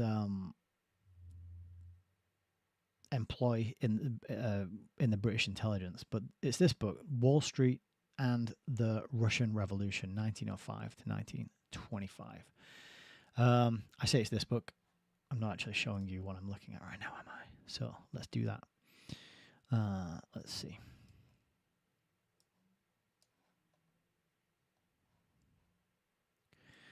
Bear with me a second. I didn't have this plan, so I'm doing it on the fly. Wall Street and the Russian Revolution. There you go. Richard B. Spence. So this is kind of a... That's only 15 quid as well. Published by Trine Day, who do publish a lot of Anthony Sutton's work and others. Whitney Webb as well. Jay Dyer, I think, published by Trine Day. But this book kind of builds on and corrects some of Anthony Sutton's work. So I'm told. I haven't got it, haven't read it, so I don't know for sure. But for those people who are aware of Anthony Sutton and this angle of communism being funded by capitalists and wealthy banking families, and it's a really important aspect of of understanding the whole thing, right? Because it has to be funded. The people who are going to take over and do the revolution and crack the heads and make people fall in line, they're not going to do it for free, because they're going to have to eat and they're going to have to survive. And so they're going to be funded. But there's a book for you to have a look at and maybe consider buying if you want to learn a little bit more about that. It's a new one. I hadn't heard of it before, so can't vouch for it. But I thought, seeing as I just became aware of it, I will tell you. But yeah, it's this extensive outside financial aid. Follow the money. They're always saying that. Follow the money, right? For a reason. But continuing. Moreover, though the record of economic development of communist countries, particularly the more primitive ones, is good, it has not been better than that of some non-communist countries. In addition, most communist political systems, except for Yugoslavia, Vietnam, and Cuba, have been characterized by sporadic political instability, which in some cases had to be put down through Soviet intervention. Thus, the overall record is, at best, a mixed one and hardly sufficient to justify the argument that only the communists have found the key to effective modernization. Nor, for that matter, have they found the answer to effective revolution making. Communism came to power indigenously in only one country not previously devastated by a major war, Cuba. In several other countries, it came to power indigenously when communists picked up the pieces after these nations had experienced complete destruction of their state machinery and economy during a major war. Other than that, the communist revolutionary record since 1917 has been one of rather frequent failure, while in Poland, Hungary, and Romania it was the Soviet army that established communism. So this little account here reminds me of the Fabian window and the quote, "Remold it nearer the heart's desire," and how this quote is used at the start of the first global revolution by the Club of Rome, but it's the expanded quote, which includes a line that says, "Smash it to bits and remold it nearer the heart's desire." That's the full quote. 1 second. Just get hold of my copy just to show you. So if you want to roll out communism as a system and test it and give it a try, then you got to smash the country to bits first, right? And how do you do that? Well, you do that with a war. So this is the full quote, Omar Khayyam.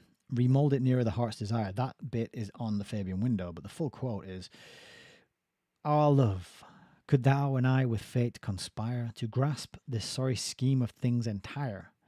Would not we shatter it to bits and then remold it nearer to the heart's desire?" So it's this sorry scheme of things entire.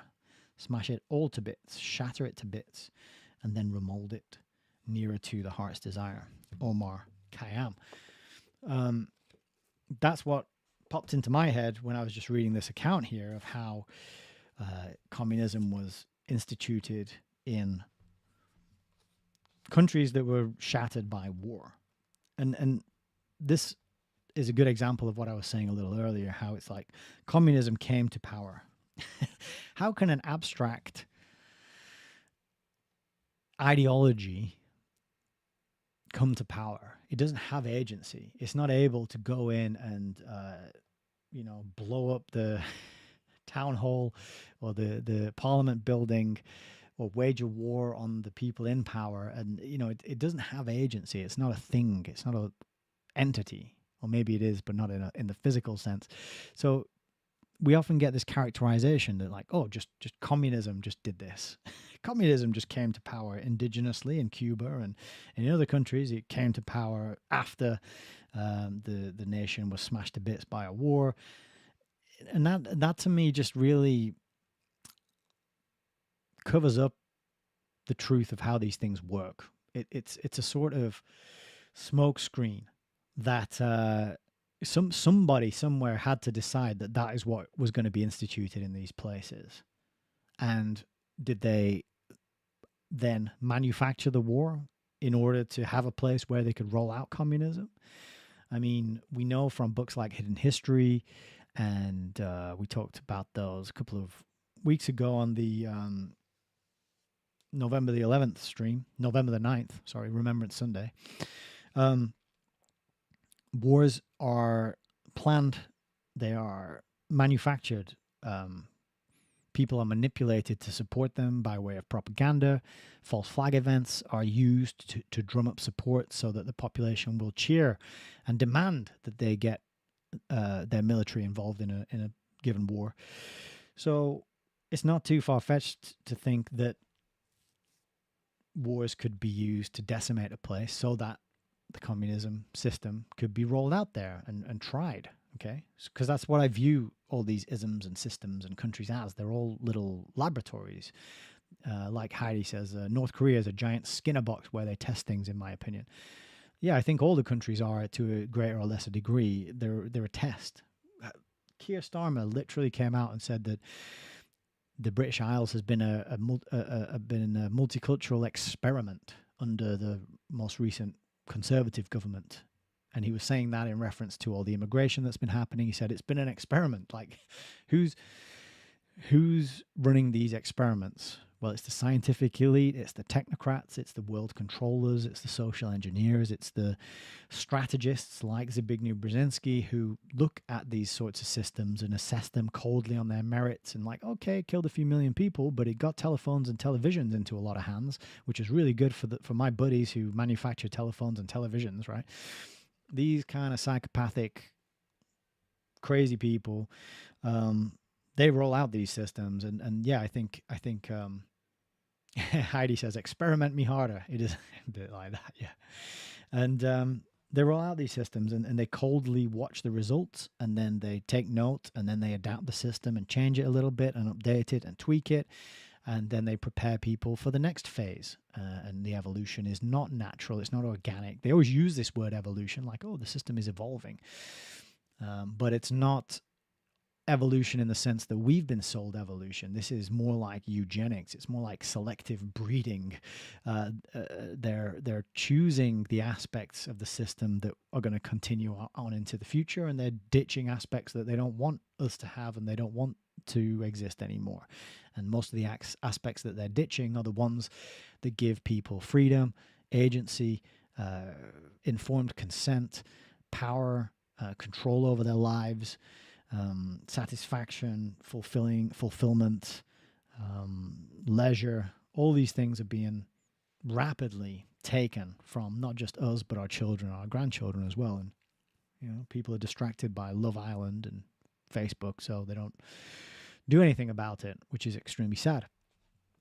And that's actually a good moment, talking about evil, psychopathic people who run the world, to mention this book, Political Ponerology.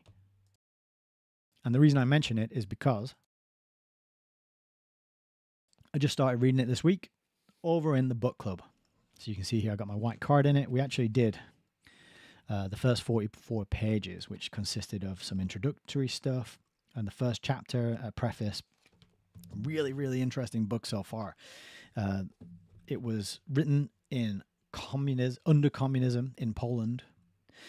And the first manuscript was chucked into the fire because the secret police were about to do a raid.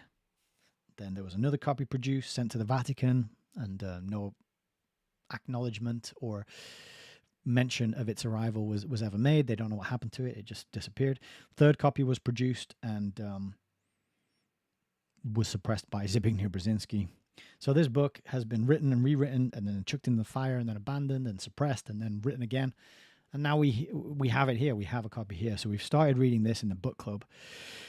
And I got to tell you, it is shaping up to be an intensely interesting book because it is scientific. And it is a scientific account of evil and how evil takes over whole societies and countries, right? So if you are into your theology or your spiritual explanation of things, the spiritual war, which I think is clear and obvious at this point. We're in a spiritual war.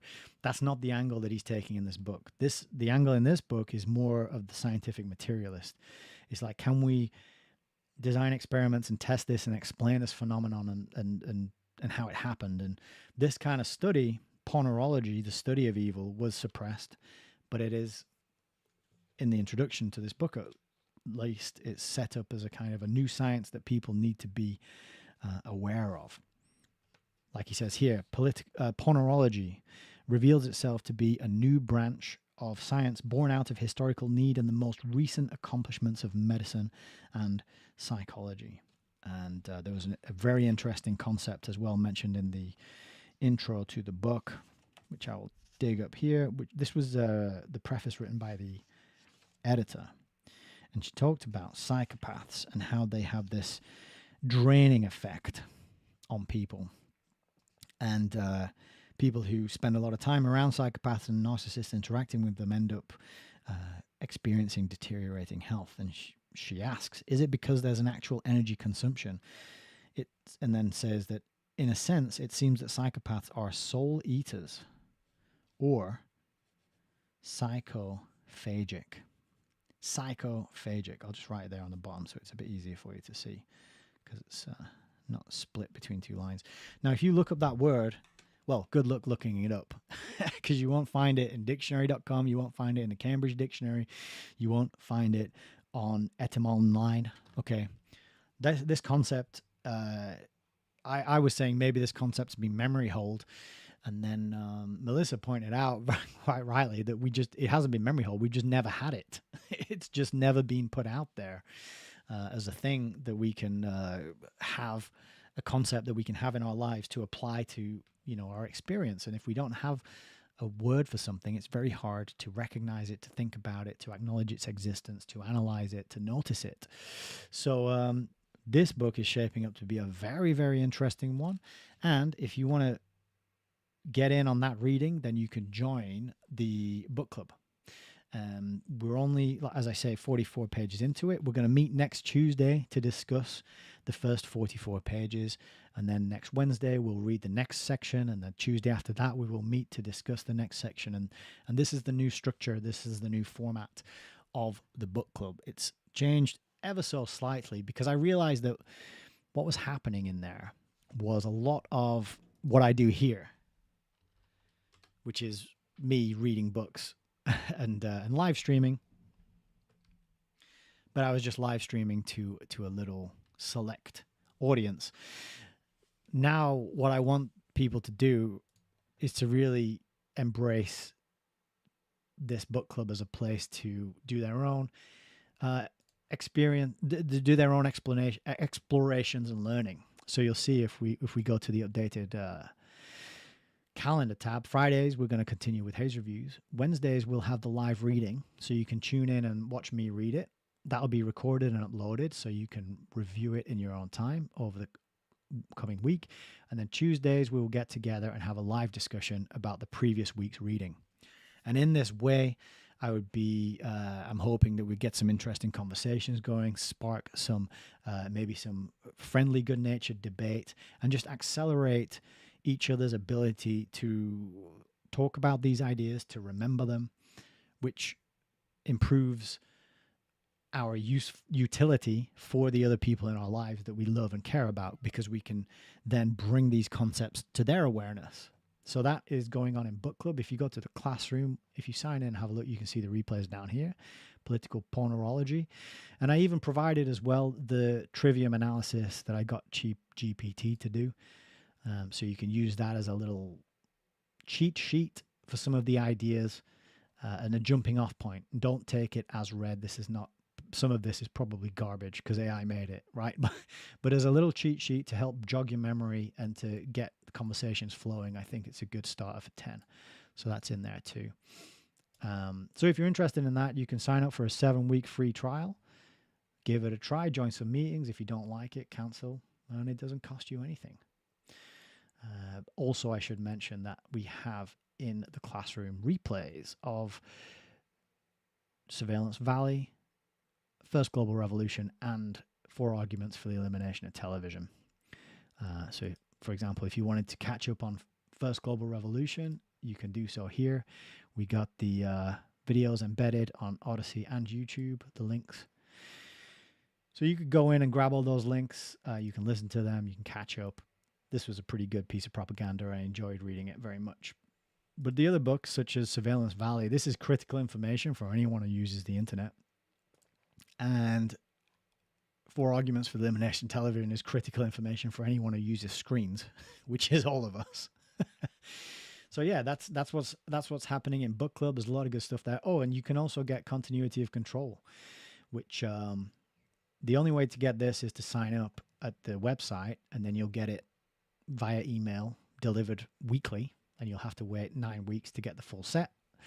But if you just want to get that straight away, you can sign up here, and you can download the whole quote bank and the source images of the books and the full email series with the quotes and the not the descriptions, but the commentary added in. Yeah, I think it's pretty good. It's a good foundation for studying these topics. So there you go. That is my little plug of the book club. And you can find a link for that at allmylinks.com/Hayes Reviews, which is where you can find all my links for everything. That's why it's called All My Links. So I just locked my computer. I didn't mean to do that. So once again, it's allmylinks.com/Hayes Reviews. It's pinned at the top of the chat, so you should be able to see it and navigate to it if you need to, if you choose to. You don't have to, but your support would be gratefully appreciated by me, because I want to keep doing this and I want to do more of it. And I've got a lot of interesting books that I want to bring to people and talk to people about.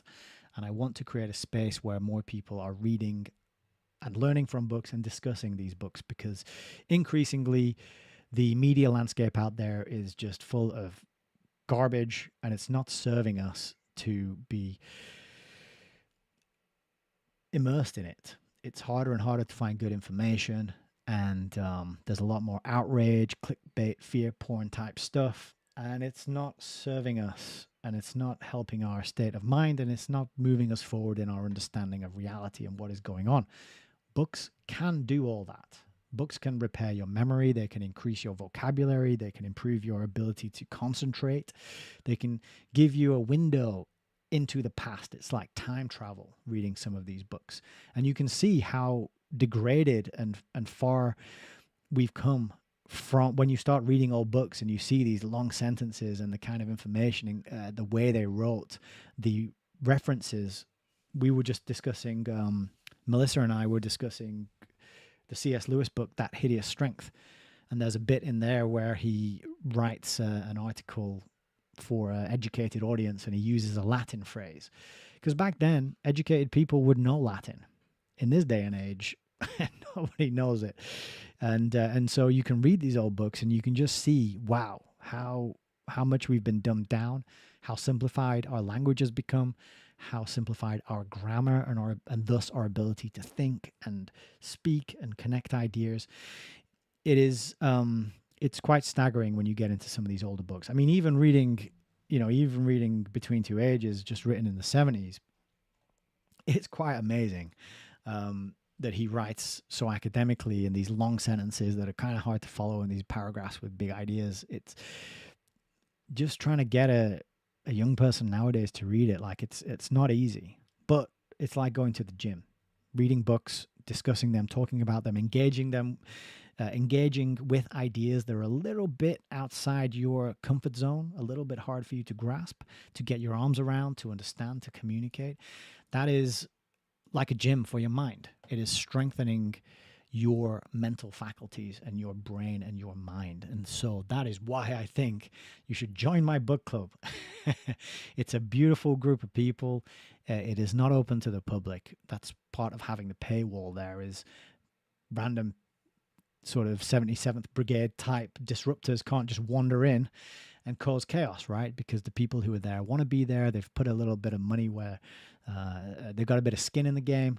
And that makes it a little more authentic and real and it's a bit of a filter, you know. And so I think it's worth considering. If you like books, you like what I do here every Friday, the next natural logical step is to do it with a bunch of other people who like books and learning from books and reading them, because it's all good having the input, but you really need the processing and the output as well to solidify it and cement it and to make it stick. Because if you're just input all the time, it's just a very imbalanced way of doing it, and you're not really you got to transform it into output in some way, shape, or form. Why not do it with me and the good people over in book club? Okay, that is my pitch over, and we'll get back to the book now. I've got a few comments though in the chat. Lisa Bates says energy vampires. Yeah, psychopaths. Right? They're psychophagic. They suck your energy and your mental well-being and your peace of mind. And they're like fun sponges. That's another term, a slightly softer term for it. Frank says, who polices the police? How do we purge our world of these psychopathic social engineers? Very important questions. And I thank you for asking them. And I wish I had the answers. Not yet. Maybe if I read 5,000 more books, I will be able to answer that question for you. Heidi says, reminds me of that sci-fi movie. Can't remember the title. Okay, that's, yeah, I mean, I wish I knew which one you were talking about, but I'm not, I don't. Lee says, how can a decent person compete with a psychopath without doing what they themselves disagree with? That's another very important question. It is. And I don't have the answer to it, but it's the kind of thing that I think we should discuss and think about and ponder for sure, because when you live in a predatory psychopathic system and you are not predatory or psychopathic, you're at a disadvantage. They even say in the introduction to political ponerology that people who tell the truth are at a disadvantage to liars.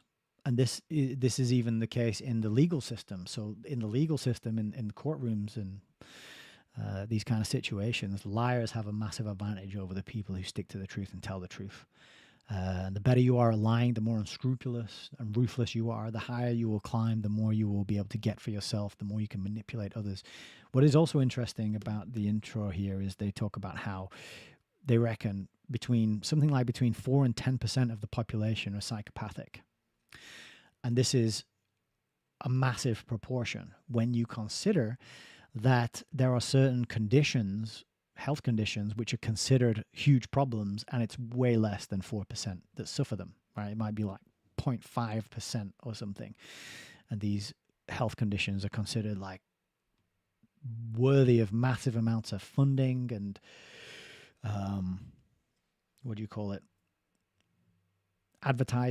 not advertising, but awareness building to tell people that there's such a problem, right?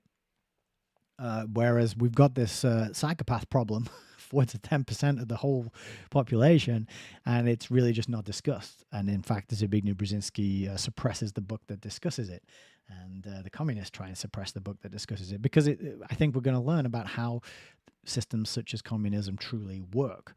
It's built on and based on psychopathy. That is part of the story that I think Zbigniew is not going to give us. So if you do want that part of the story, you got to join book club and come and read political ponerology with us. That's that. Oh, Heidi says the movie is Life Force. I've never heard of that one, but thank you for sharing it with us. And also psychophagic versus autophagic. Look into it. Learn about autophagy. Autophagy, that is what happens when you don't eat for a while and your body cleans out all the dead cells. I think I'm right in saying that. Please correct me in the chat if I'm wrong. Armory1 over on Rumble. What's up, sir? Hope you're doing all right. And Doris says, cessation of tax is a start. I don't know how that would happen, but the first step would be agreeing that we should action it. Yeah, I think about that a lot. And I would also love for there to be a way to do that. Hasdak, welcome. Play them at their own game. Yes, what is their game, though? And who are you talking about? Are you talking about the psychopaths? You could try. But that's the thing, is that when you have psychopaths at the very top designing the systems and the culture, and then they do a certain amount of engineering of us that remakes us in their image. And this is why the corporate And the business types become increasingly psychopathic because they have to be to get to the top, to get to where they want to get to. They're playing that game. They're playing them at their own game because they want that prestige and wealth and power and influence, right? So I'm not willing to be psychopathic. It's not, but it puts me at a disadvantage. That's the problem, right? This is the problem. So I think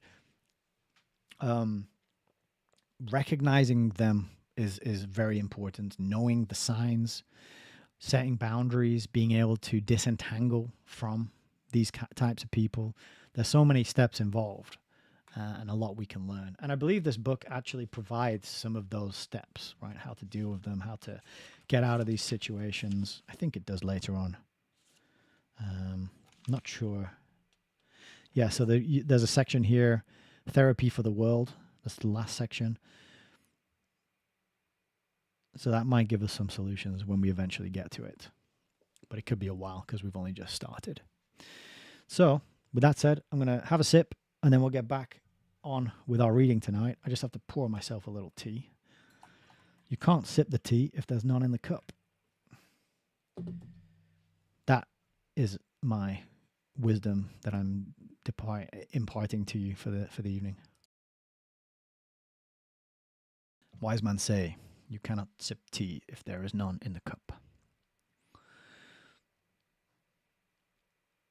Okay, let's get back into it then. I'm not even sure whereabout. I didn't plan to do such a long pause there. Whereabouts were we?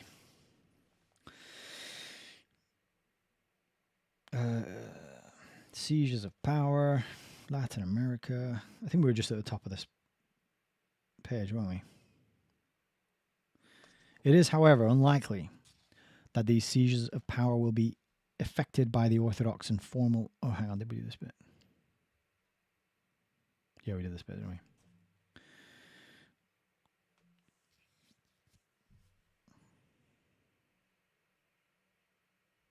No, I don't think we did. It is, however, unlikely that these seizures of power will be affected by the orthodox and formal communist parties, which in some countries, Latin America, for example, are already becoming assimilated into the social establishment.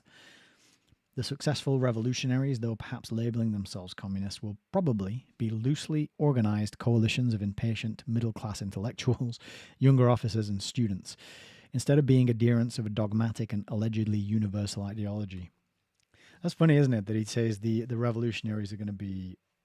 Well, he's talked quite a lot about students being revolutionary, but that's because they've been indoctrinated by the Fabian socialists. But the middle-class intellectuals, Fabian socialists as well, younger officers and students are going to be the successful revolutionaries in these places.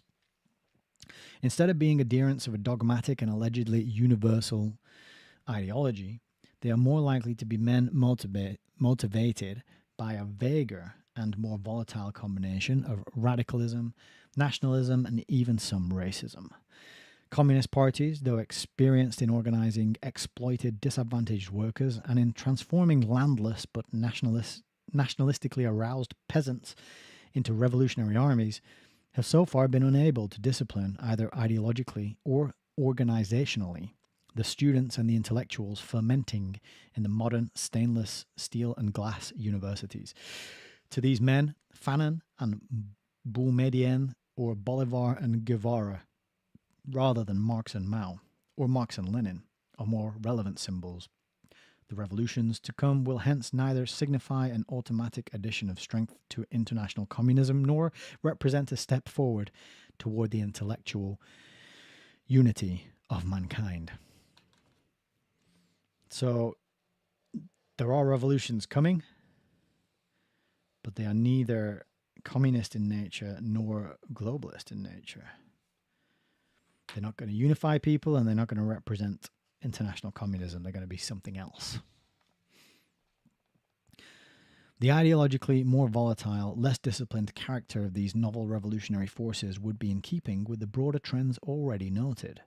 Conditions during the early industrial age called for intellectual and organizational integration, but the dynamic congestion of the global city is inimical to a disciplined, centralized international organization whose purpose is to disseminate a particular system of thought and of values and to create a globally uniform social order on that basis.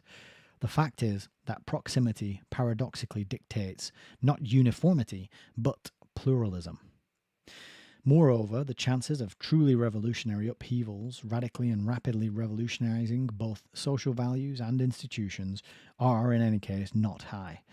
In modern times, only the French, the Mexican, and the Cuban revolutions can be considered as authentically indigenous and far-reaching internal revolutions that were achieved without the benefit of the cataclysmic dislocations wrought by the two world wars. Otherwise, even the most ineffective social and political systems have shown themselves to be highly resilient and difficult to overthrow. In most cases, it has been found that social inertia can only be coped with piecemeal, and that superimposed radical efforts to overcome it have prompted effective resistance. At one time, Soviet theorists toyed with the concept of the national democracy as a transitional stage toward a communist people's democracy. Did you hear that? Soviet theorists toyed with the concept of national democracy as a transitional stage toward a communist people's democracy. That aligns with what we studied when we were reading our Fabian Freeway book. Because as I said, they begun being very openly supporters of communism and socialists, and then when that all went a bit, when all the death, when all the what did Zbigniew call it? Morally costly or something like that. When all those moral costs started to become apparent, they pivoted to support an advanced democracy, but they carried on with the plan of supporting and bringing about international communism. So important thing to bear in mind. Continuing, the overthrow of Ben Bella, Goulart, Kassem, Keita, Nkrumah, Papadrio, and Sukarno has compelled the Soviets to think in terms of much lengthier and more gradual revolutionary processes. At the same time, the Chinese and the Cubans have moved toward emphasis on various forms of guerrilla war, often in the face of open criticism from local communist parties. Both cases have involved an implied admission of the increasing irrelevance of the classical revolutionary theory and a concession to social particularism, which, when linked to ideological dogmatism, means sectarianism. It's way too many isms. Way too many isms. Particularism, dogmatism, sectarianism. Yeah, it's too much. Sectarianism is the negation of universalism. Okay, that's good. I'm glad we got a definition. Communism may turn out to have been the last great integrative dogmatic faith. Wow, it's interesting. It's described as a faith as well. And yes, great indeed. It was really great, wasn't it, for all the people living under it?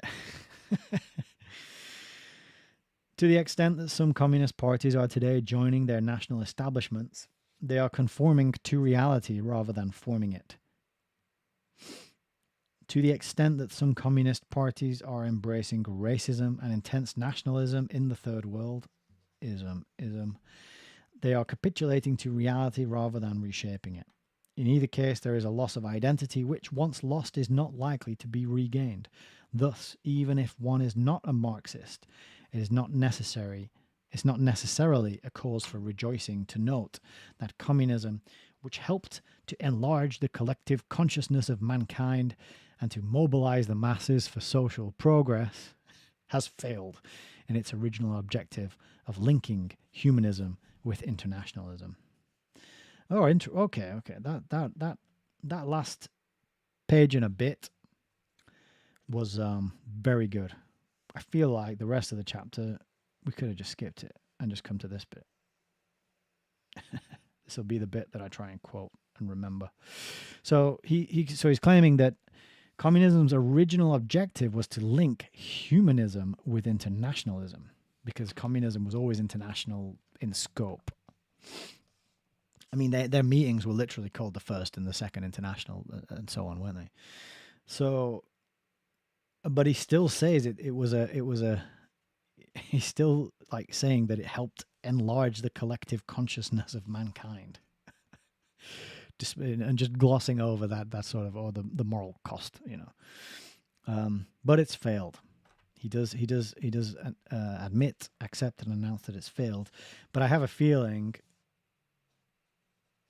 that we're going to be moving on to, if communism failed, what will succeed? What will succeed at linking humanism with internationalism? Because that sounds like the goal, right? When you think about Julian Huxley, talking about humanism in UNESCO, its purpose and its philosophy, and the links between socialism, communism, and humanism, and Brzezinski's framing of Marx and Marxism as quintessentially humanist in its framing and its ideology. It's quite interesting to note and to find out that there's this goal of linking humanism and internationalism. So it's like they know that internationalism has to have this underpinning of humanism. And this is a large part of what I think goes into the Declaration of Human Rights and the Sustainable Development Goals and all these other sort of agreements and agendas. And then you put all that underneath this umbrella, this ideology of environmentalism. And bish, bash, bosh, you got your world government up and running and on the go. So that was a pretty good section. I'm glad it started off a bit slow, but I think we found a juicy little nugget right there at the end. So that's good. And we're on to part 4 next, the American transition. I'm just going to pause there for a second and have a little sip. What's going on here? Everything's in the wrong place. There we go. Heidi says, Nick's channel is the best. Thank you.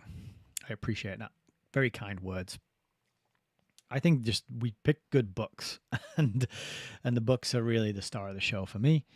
And we dig up these little nuggets and find these admissions and find these assessments and revelations, and that is what it's all about. It's a bit of a lottery. You never know if there's sometimes you hit a section and it's slow and dry and boring and it drags, and you kind of feel like, well, this is a bit arduous and slow. But then, then you come across a little tidbit like that and you think, right. Yeah, look at all the isms on that page. 1, 2, 3, 4, 5, 6, 7 different isms. Way too much. So let's see how long this next section is, if we can start getting into part 4. How long have we been going now? We've done just over 2 hours. So we got part 4, which is the American transition. And I wonder if he's going to sort of talk about how America in the technotronic era will solve this problem of linking humanism and internationalism, or if some aspect of America will contribute to that. Or maybe it would just be technology itself that does that. I don't know. The uncertainty of progress. So let's say if we started on this section, we could might be able to get to the uncertainty of progress 209. It's about, what is that? It's 14 pages. We could probably do that and then wrap it up. So I think there's 6. Am I right in saying there's 6 parts to the book? Let's go back and check quickly. No, 5 parts to the book. So this will be going into part 4, the American transition. We've got the Third American Revolution, the New Left reaction, and the crisis of liberalism. And then part 5 is going to be America and the world. And there we'll learn about the American future and international prospects and a community of the developed nations. So that sounds good, doesn't it? That sounds like a global neighborhood. But he did say at the beginning of the book that it's, rather than a global village, it's more like a global city where people are people don't know each other. They're not close. It's not a community in the sense that you look out for each other and you know your neighbors and you know their children and you go and spend time together and you do things together. No, it's a city where people view each other as functions of the environment. You know, this is the person who makes my coffee, and this is the person who drives the bus, and this is the person who drives the taxi or whatever it might be. But I think we've got some interesting stuff coming up, and I think, yeah, it's safe to say we've definitely passed the halfway mark at this point, so that's good as well. It seemed to take us forever to get to the halfway point in this book, even though it's only a small little paperback. Okay, so let's make a dent in part 4, the American transition. There is something awesome and baffling about a society that can simultaneously change man's relationship to the universe by placing a man on the moon. No comment. Wage and finance a $30 billion per annum foreign war despised by a significant portion of its people, maintain the most powerful and far-flung military forces in history, and confront in the streets and abet in the courts a revolution in its internal racial relations, doing all this in the context of the explosion of higher learning in its rapidly expanding and turbulent universities, of rotting urban centres, of fumbling political institutions, and of dynamically growing frontier industries that are transforming the way its citizens live and communicate with one another. That is a hell of an opening sentence. ChatGPT does not do sentences like that. I think this book was actually written by a human. It's like 2/3 of the paragraph. Any one of the above aspects would suffice to transform the values and self-image of a society, and a few might be enough to overthrow its system. Altogether, they create a situation that defies analogy to other societies and highlights the singular character of the contemporary American. And when I saw X, I was sure it was going to say the American experiment, but he actually wrote the American experience. But I'm just going to correct him. I'm just going to cross that out because I'm sure he meant to say experiment at the bottom there. Contemporary America is the world's social laboratory. There you go. We got it in the next line. The world's social laboratory. They're experimenting on you Americans. Zbigniew admits it. The problems that the more advanced world is beginning to confront and the third world is witnessing absorb America directly and often painfully. It is in the United States that the crucial dilemmas of our age manifest themselves most starkly. It is in the United States that man's capacity to master his environment and to define himself meaningfully in relationship to it is being most intensely tested. Can man master science for fundamentally humane ends? Can liberty and equality coexist and do so in a multiracial environment? Can merit and achievement flourish without special privileges? No. I can answer that one. No. It's all about who you know. Can technology be socially creative without inducing excessive social control? No. That's also a no. Read Surveillance Valley by Yasha Levine. Can a society with diverse beliefs avoid complete disbelief? I think that's probably also a no as well. These issues dominate contemporary American life, the focus of global attention, and they prompt conflicting and often critical assessments of the meaning of the American experience. Experiment. He said experience, but I'm just going to say experiment. Unlike the situation in the Soviet Union, in America, the challenge of change is highly visible. In the Soviet Union, society is like a boiling subterranean volcano that strains against the rigid surface crust of the political system. In the more volatile United States, social, economic, and political forces openly clash, change, and interact on a broad front. The resulting turmoil is as creative as it is destructive, and it leads to metamorphic changes in that unique combination of order and chaos known as the United States. That's a really good paragraph there. I like the characterization or the analogy of the Soviet Union being a boiling subterranean volcano underneath a crust of rigid politics. And just interesting that he used the words order and chaos there. Order ab chaos, order out of chaos, to describe United States.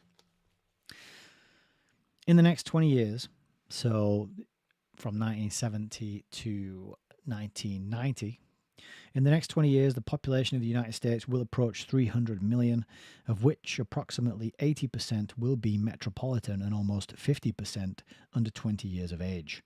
Intensely scientific in orientation, American society will have greater mastery of both terrestrial and spatial environment than any other society. At the same time, it will have experienced intense social conflicts at which racial considerations will be paramount, but in which antagonism between generations will also be a basic and painful burden. Okay, so these are the kind of predictions that we want to reflect on and say, okay, did this happen? I mean, for the social conflicts about racial considerations, it makes me think of George Floyd, although that came in 2022, was it? 2021, 2022? Is there antagonism between the generations? That's another thing. I think that there's certainly misunderstanding, there's certainly friction, there's certainly deliberate amplification of the differences, with the younger and the older generation getting fed their own specific culture and language and references and touch points and experiences, so that they can't communicate and understand each other, right? That's just part of the divide and conquer. But I don't know if there's like antagonism. I'm not sure. But continuing, in all likelihood, it will also be a society confronting an acute cultural malaise. Okay, so there's another prediction. Uncertain of its aesthetic standards and searching for common integrative values. Contemporary America is in transition from the industrial to the technotronic age, which is his euphemism for post-industrial. It sounds better, doesn't it? Post-industrial means the jobs are gone, and we're totally beholden to the multinational corporations and the import-export agreements that we have no control or influence over, and the destitute towns and cities where the factories have been closed down. That's what the post-industrial society says. But we call it the technotronic age. Sounds a bit better. Sounds a bit jazzier. He does actually use post-industrial in the next sentence, so I jumped on that a bit too soon there, but continuing. As the world's first post-industrial society, the United States is no longer shaped by the same forces that have stimulated social change in the advanced countries ever since England's first confronted the machine. Ever since England first confronted the machine. I'm not sure what that means. This broad transformation is causing a crisis of established American values and institutions, particularly the tradition of liberal democracy. And as the nation's 200th birthday approaches, it therefore calls for a redefinition of the American system. You're doing a lot of redefinition. Remember in the last chapter, that last section we read, there was a lot of talk about redefining different aspects of the communist socialist system when it proved to be incredibly destructive and ineffective and heavy on the bureaucracy and light on the actual improving of workers' lives and circumstances. But he's talking about now liberal democracy, American liberal democracy. So continuing. Liberal democracy is a peculiar blend of the aristocratic tradition, constitutional legalism, and mass democracy. Unlike communism, it was not intellectually extracted from a telescoped and traumatic historical experience, and it is not embodied in a movement which draws its fervour and dedication from the deeply embedded Manichaean tradition. Rather, it is the product of slow growth, though occasionally accelerated by revolutionary upheavals in England, the United States, and France, which cumulatively created a broad tradition of social behaviour a set of only partially explicit values and highly defined legal procedures and institutions. The aristocratic tradition put a premium on personal excellence and achievement, though in time standards of excellence changed and became less exclusive. Legalism, which in the past doubtless served to protect established interests, stressed regularity and objectivity in social relations and therefore gradually came to protect the individual. The democratic element, stimulated through universal suffrage, not only diluted the aristocratic component, but infused liberal democracy with a strong concern for social welfare. These components have combined in a loose and occasionally uneasy manner, and from time to time they have conflicted and clashed. In American history, such clashes have been violent, though on the whole rather sporadic.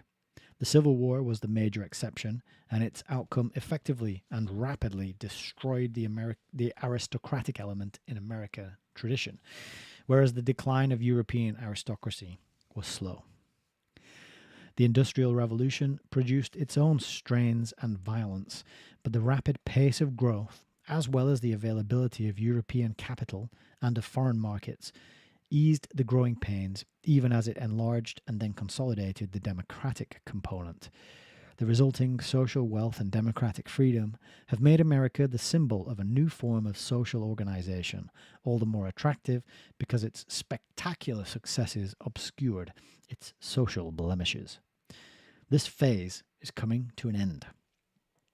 The social blinders that have made America unaware of its shortcomings have been ripped off, and the painful awareness of American society's lingering inadequacy has been rendered more acute by the intensity and pace of change. In a word, America is undergoing a new revolution whose distinguishing feature is that it simultaneously maximizes America's potential as it unmasks its obsolescence. So that's quite paradoxical, isn't it? America's potential is going to be maximized just as it becomes obsolescence at the same time. So, quite intriguing. I'm interested to see how he develops this and explains it and articulates it. So the next section here is the third American Revolution. And we're going to do this section and then probably call it a night. Let's see. Maybe we'll do 209. So it's another 10 pages. We'll see how we get on. It is easy to pinpoint the French and the Mexican revolutions, or the Bolshevik, the Chinese and the Cuban revolutions. It is also not difficult to identify the first American Revolution. From a colony, that revolution created a nation. Implicit, though strongly felt beliefs gave birth to a Declaration of Independence and a Constitution, both of which articulated novel principles of political and social order. Historical definition becomes more complex when dealing with the Second American Revolution. Precisely when did it happen, and what did it do? Though that revolution cannot be pinpointed with the same accuracy as the first, it is a fact that an essentially rural, partially aristocratic, and even slave-owning society with a limited representative political system was transformed into an urban industrial nation whose relative legal, political, social equality extended, at least in form, to almost 90% of its people, and whose public ethos was dominated largely by widespread acceptance of social welfare effected through governmental intervention. Thus, it too was a real revolution. Interesting that widespread acceptance of social welfare, just circling back to what I said earlier as well about Alan Watts' point that having people on welfare prevents revolution, proper revolution, like real overthrowing. If there even is such a thing as proper revolution, I think they're all kind of manufactured and led by the people in charge for their own purposes of consolidating power, wealth, and control. But interesting that this is an aspect of this second revolution that Zbigniew is talking about here. Thus, continuing, it too was a real revolution, though not as contained in time as the first. It took the Civil War, the industrialization of the country, the massive influx of immigrants, and finally the New Deal to transform American society. Okay, there's a lot there, but I can't unpack it all right now. I just want to highlight it. Come back to it at some point. To call it a revolution is admittedly to stretch the definition of revolution, but there is no doubt that both the institutions and the values of the United States were thereby profoundly altered in a little over a century. The New Deal is a really important part of it as well. It was Roosevelt, wasn't it? I think Roosevelt's New Deal. The Third American Revolution is even harder to define, for we are now in the middle of it, and thus cannot be certain of its outcome. In one respect, however, it is easier to identify than the second, for its impact and its effect are more concentrated in time. The Third Revolution began gathering momentum after World War II, with the massive entrance into colleges of ex-GIs, with the concomitant explosion in higher learning and the growing acceptance of the social primacy of education, with the union of national power and modern science, crowned by the harnessing of nuclear energy, and the federal government emerging as a major sponsor of scientific investigation. This links in really well to, I'll just grab it, it's right over there. C.S. Lewis's Space Trilogy, the third book, That Hideous Strength. So Melissa and I just recorded the part 2 in our discussion of That Hideous Strength. Part 1 went up yesterday on Alan Watt CTTM, YouTube, Rumble, Odyssey, and I put it up today on my channel, here on YouTube at least. This is a really important book, a really great novel, very entertaining, very fun, easy to read, and it's good on all levels, but it does an amazing job of portraying this scientific, expert, technocratic point of view. The way these foundations and organizations work, how they become bigger and more powerful than governments and more influential than any like political parties, how they get their tendrils in, how they recruit people, how they keep people, manipulate them once they're in, how they use people. It's a really great book. I'm enjoying it very much. I'm only about halfway through it. I got quite a bit left to read. I'm pretty much exactly halfway through, actually. You see that there. But I just mention it because of this comment here, where Zbigniew talks about the federal government sponsoring scientific investigation, because that's exactly what goes on in the book. They talk about how, well, you know, if we've got all this money for war, because it's written in the 40s, so it's after the Second World War and the First, if we've got all this money for war, surely we can put some money into science, and no one will argue with it. And they manage people, and they manage the public's perception by way of newspapers. And they say in the book that this organization has control of like all the major newspapers except 2, I think it says, and they're soon going to squash those out of existence, something like that. But they manage people's perception by way of media to come around to this like worship of science. They put science in as the new religion, and the people with the white coats and the experts in as the new priests and the priesthood, right? We talk about it all the time on this channel, and plenty of other channels describe this and talk about it as well. But and like we mentioned just a bit earlier here, talking about America being an experiment and being a laboratory, right? So this funding of science and this building up of science as the new dominant, infallible ideology, follow the science, trust in the science, believe the science, right? It's really key to be aware of, and I'm not surprised that he's mentioning it here as part of the Third American Revolution. So just wanted to riff on that little bit for a second there, but continuing. With the sudden birth of rapid intercontinental communications, ranging from the world's most modern and developed highway system through rapid air passenger transport to a uniquely effective instant transcontinental telephone system, and finally to a nationwide television intimacy.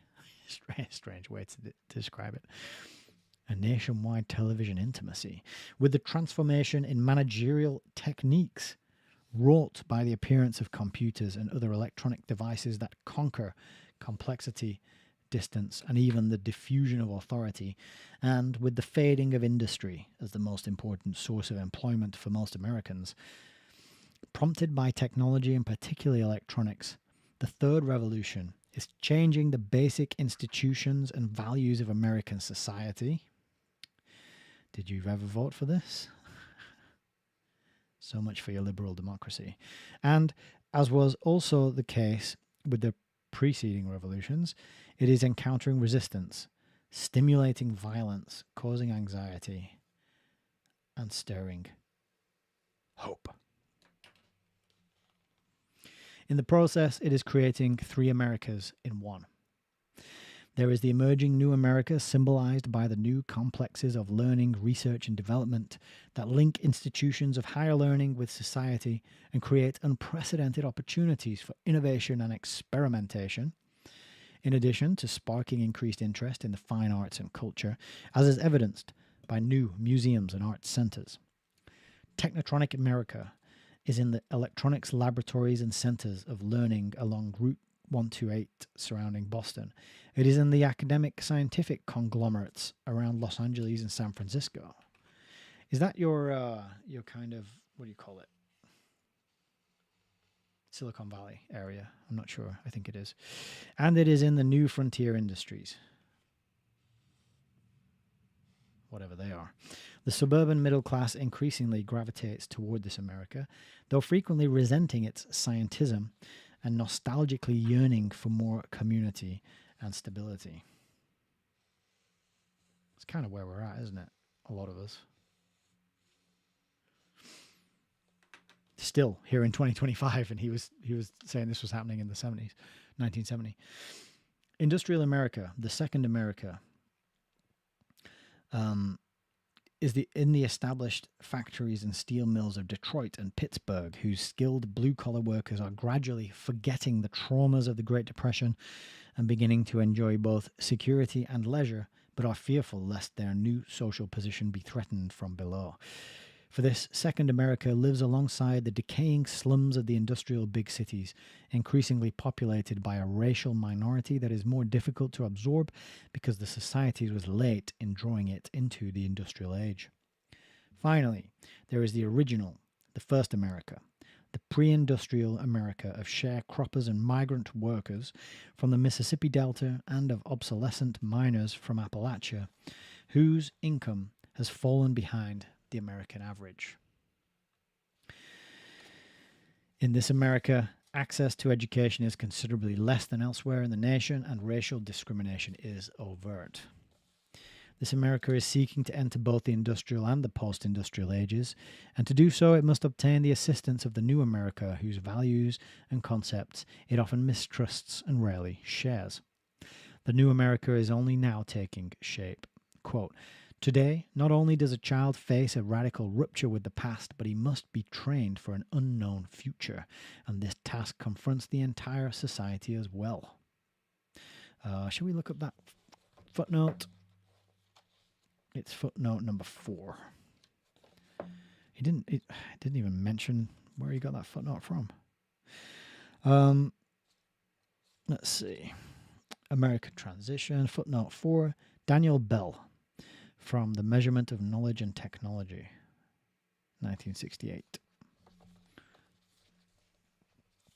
Yeah, but how do you train young people for an unknown future? I disagree. I don't think that is what's going on. I think the future is known, and that's why young people are being trained on climate change and global governance and being part of a global citizenry and the UN agenda, sustainable development goals, and all this other stuff, right? Because the future is known, it is planned, and it's not at all a mystery. Children are being conditioned, indoctrinated for that purpose. They'll do rainbow stuff as well, for example.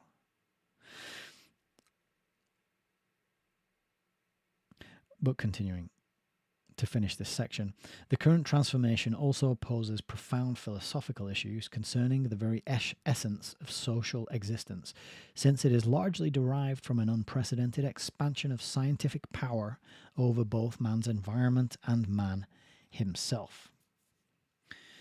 There's a footnote here, so let's go to that, because I want to hear about the scientific power over man.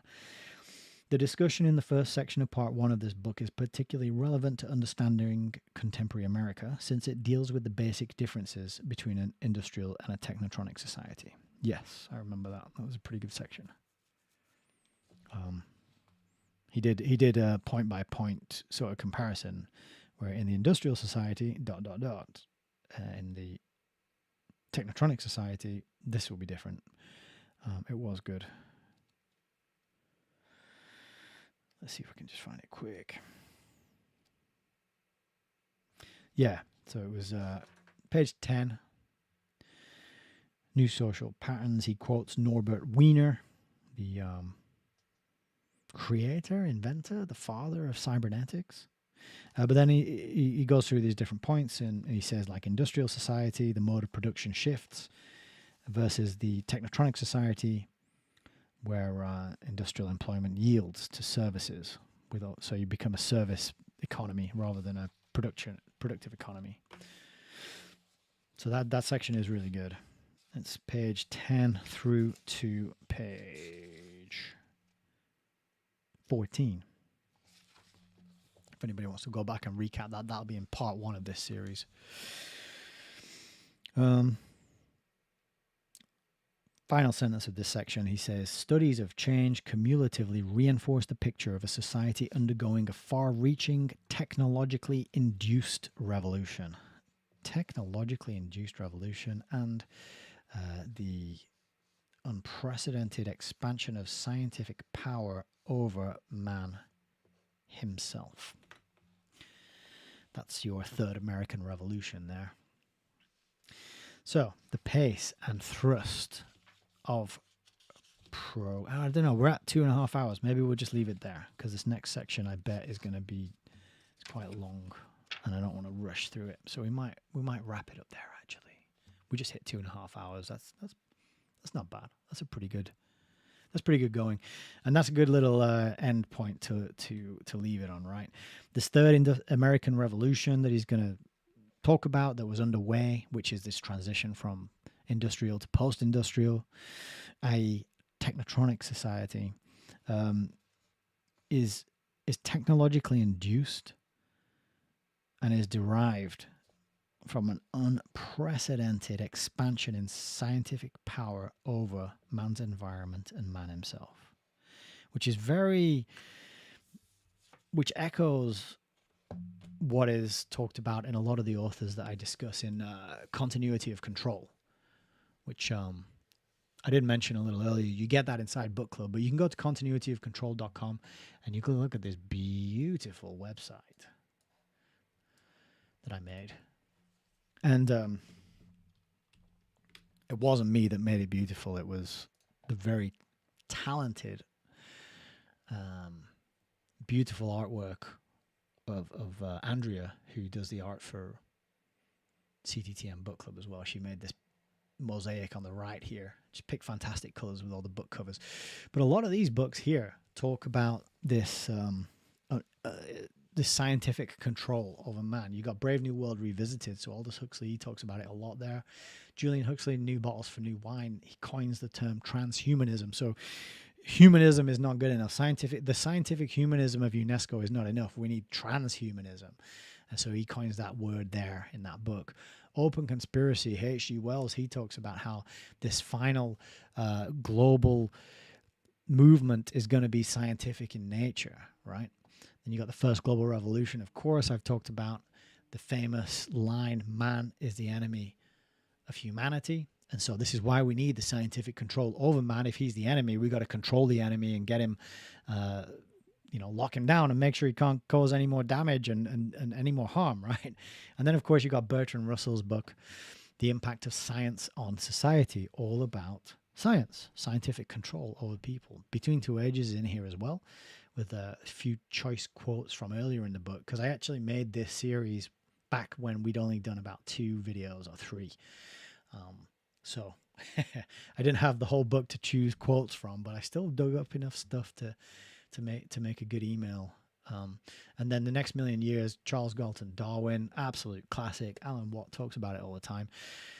Loads of stuff in there about the scientific control of man. One that we talked about actually on the most recent discussion of That Hideous Strength, where he describes how we could perhaps engineer humans to not have any kind of sexual reproductive desire, right? They would be free.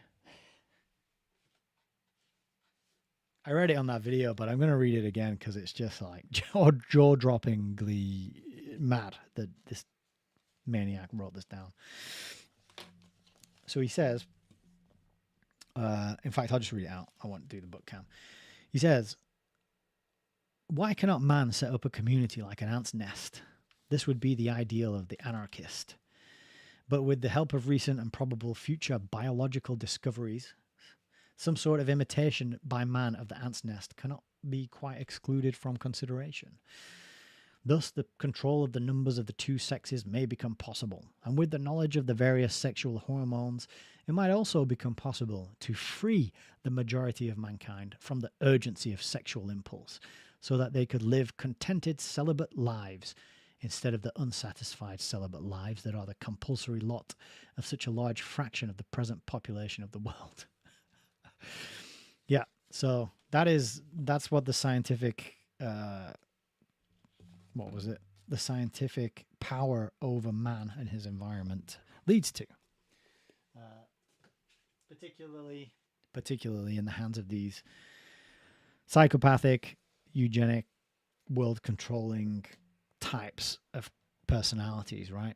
So if you want that little, it's kind of a whistle-stop tour through these books delivered to your inbox for free, you can go to continuityofcontrol.com, click the Tell Me More button, put your name, put your email address, send me the quotes, and then boom, you're on. And then it's happening, and you're getting them sent through every week. And at the very end of the series, you get the download where you can grab the full email series, the pictures, and the quotes.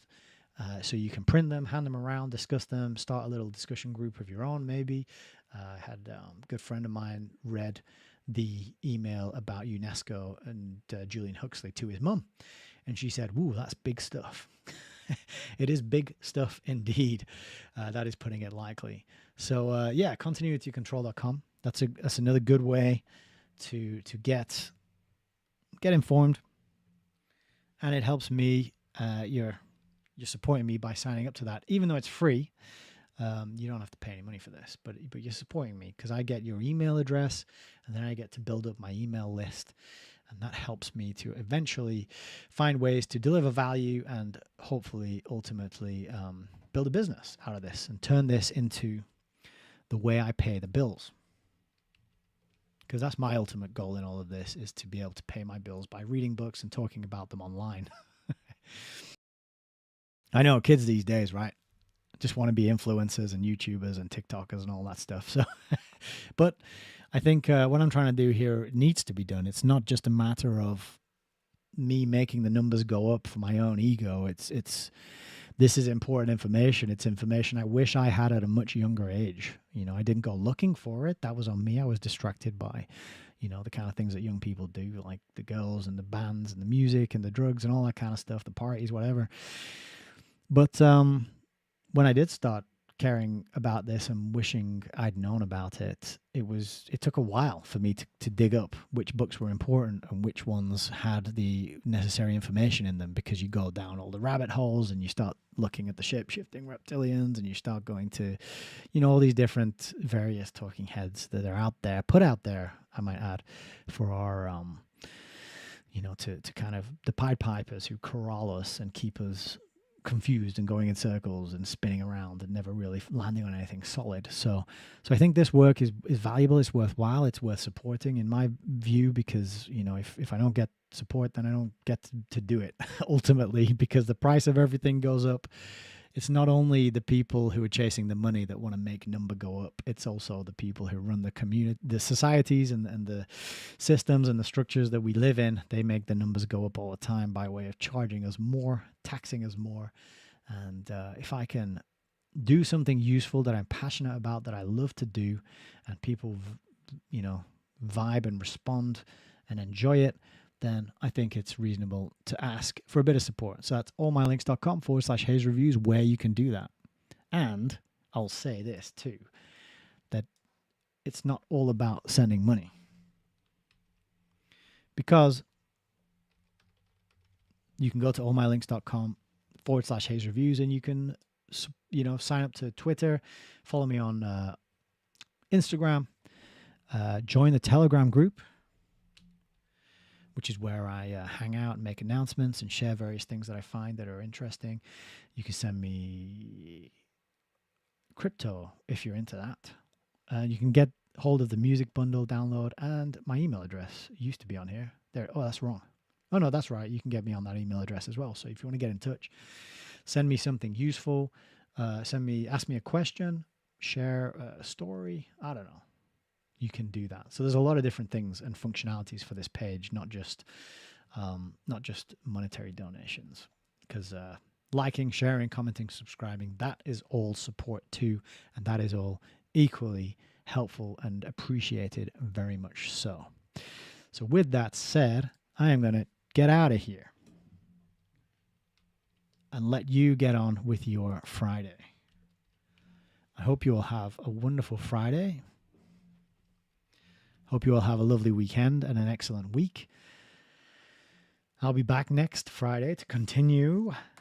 We hit some gold today. I'm really happy. Sometimes I feel like we do a live stream, we don't hit gold, and I feel a bit like I've let you down, even though it's not even on me, it's on the guy who wrote the book.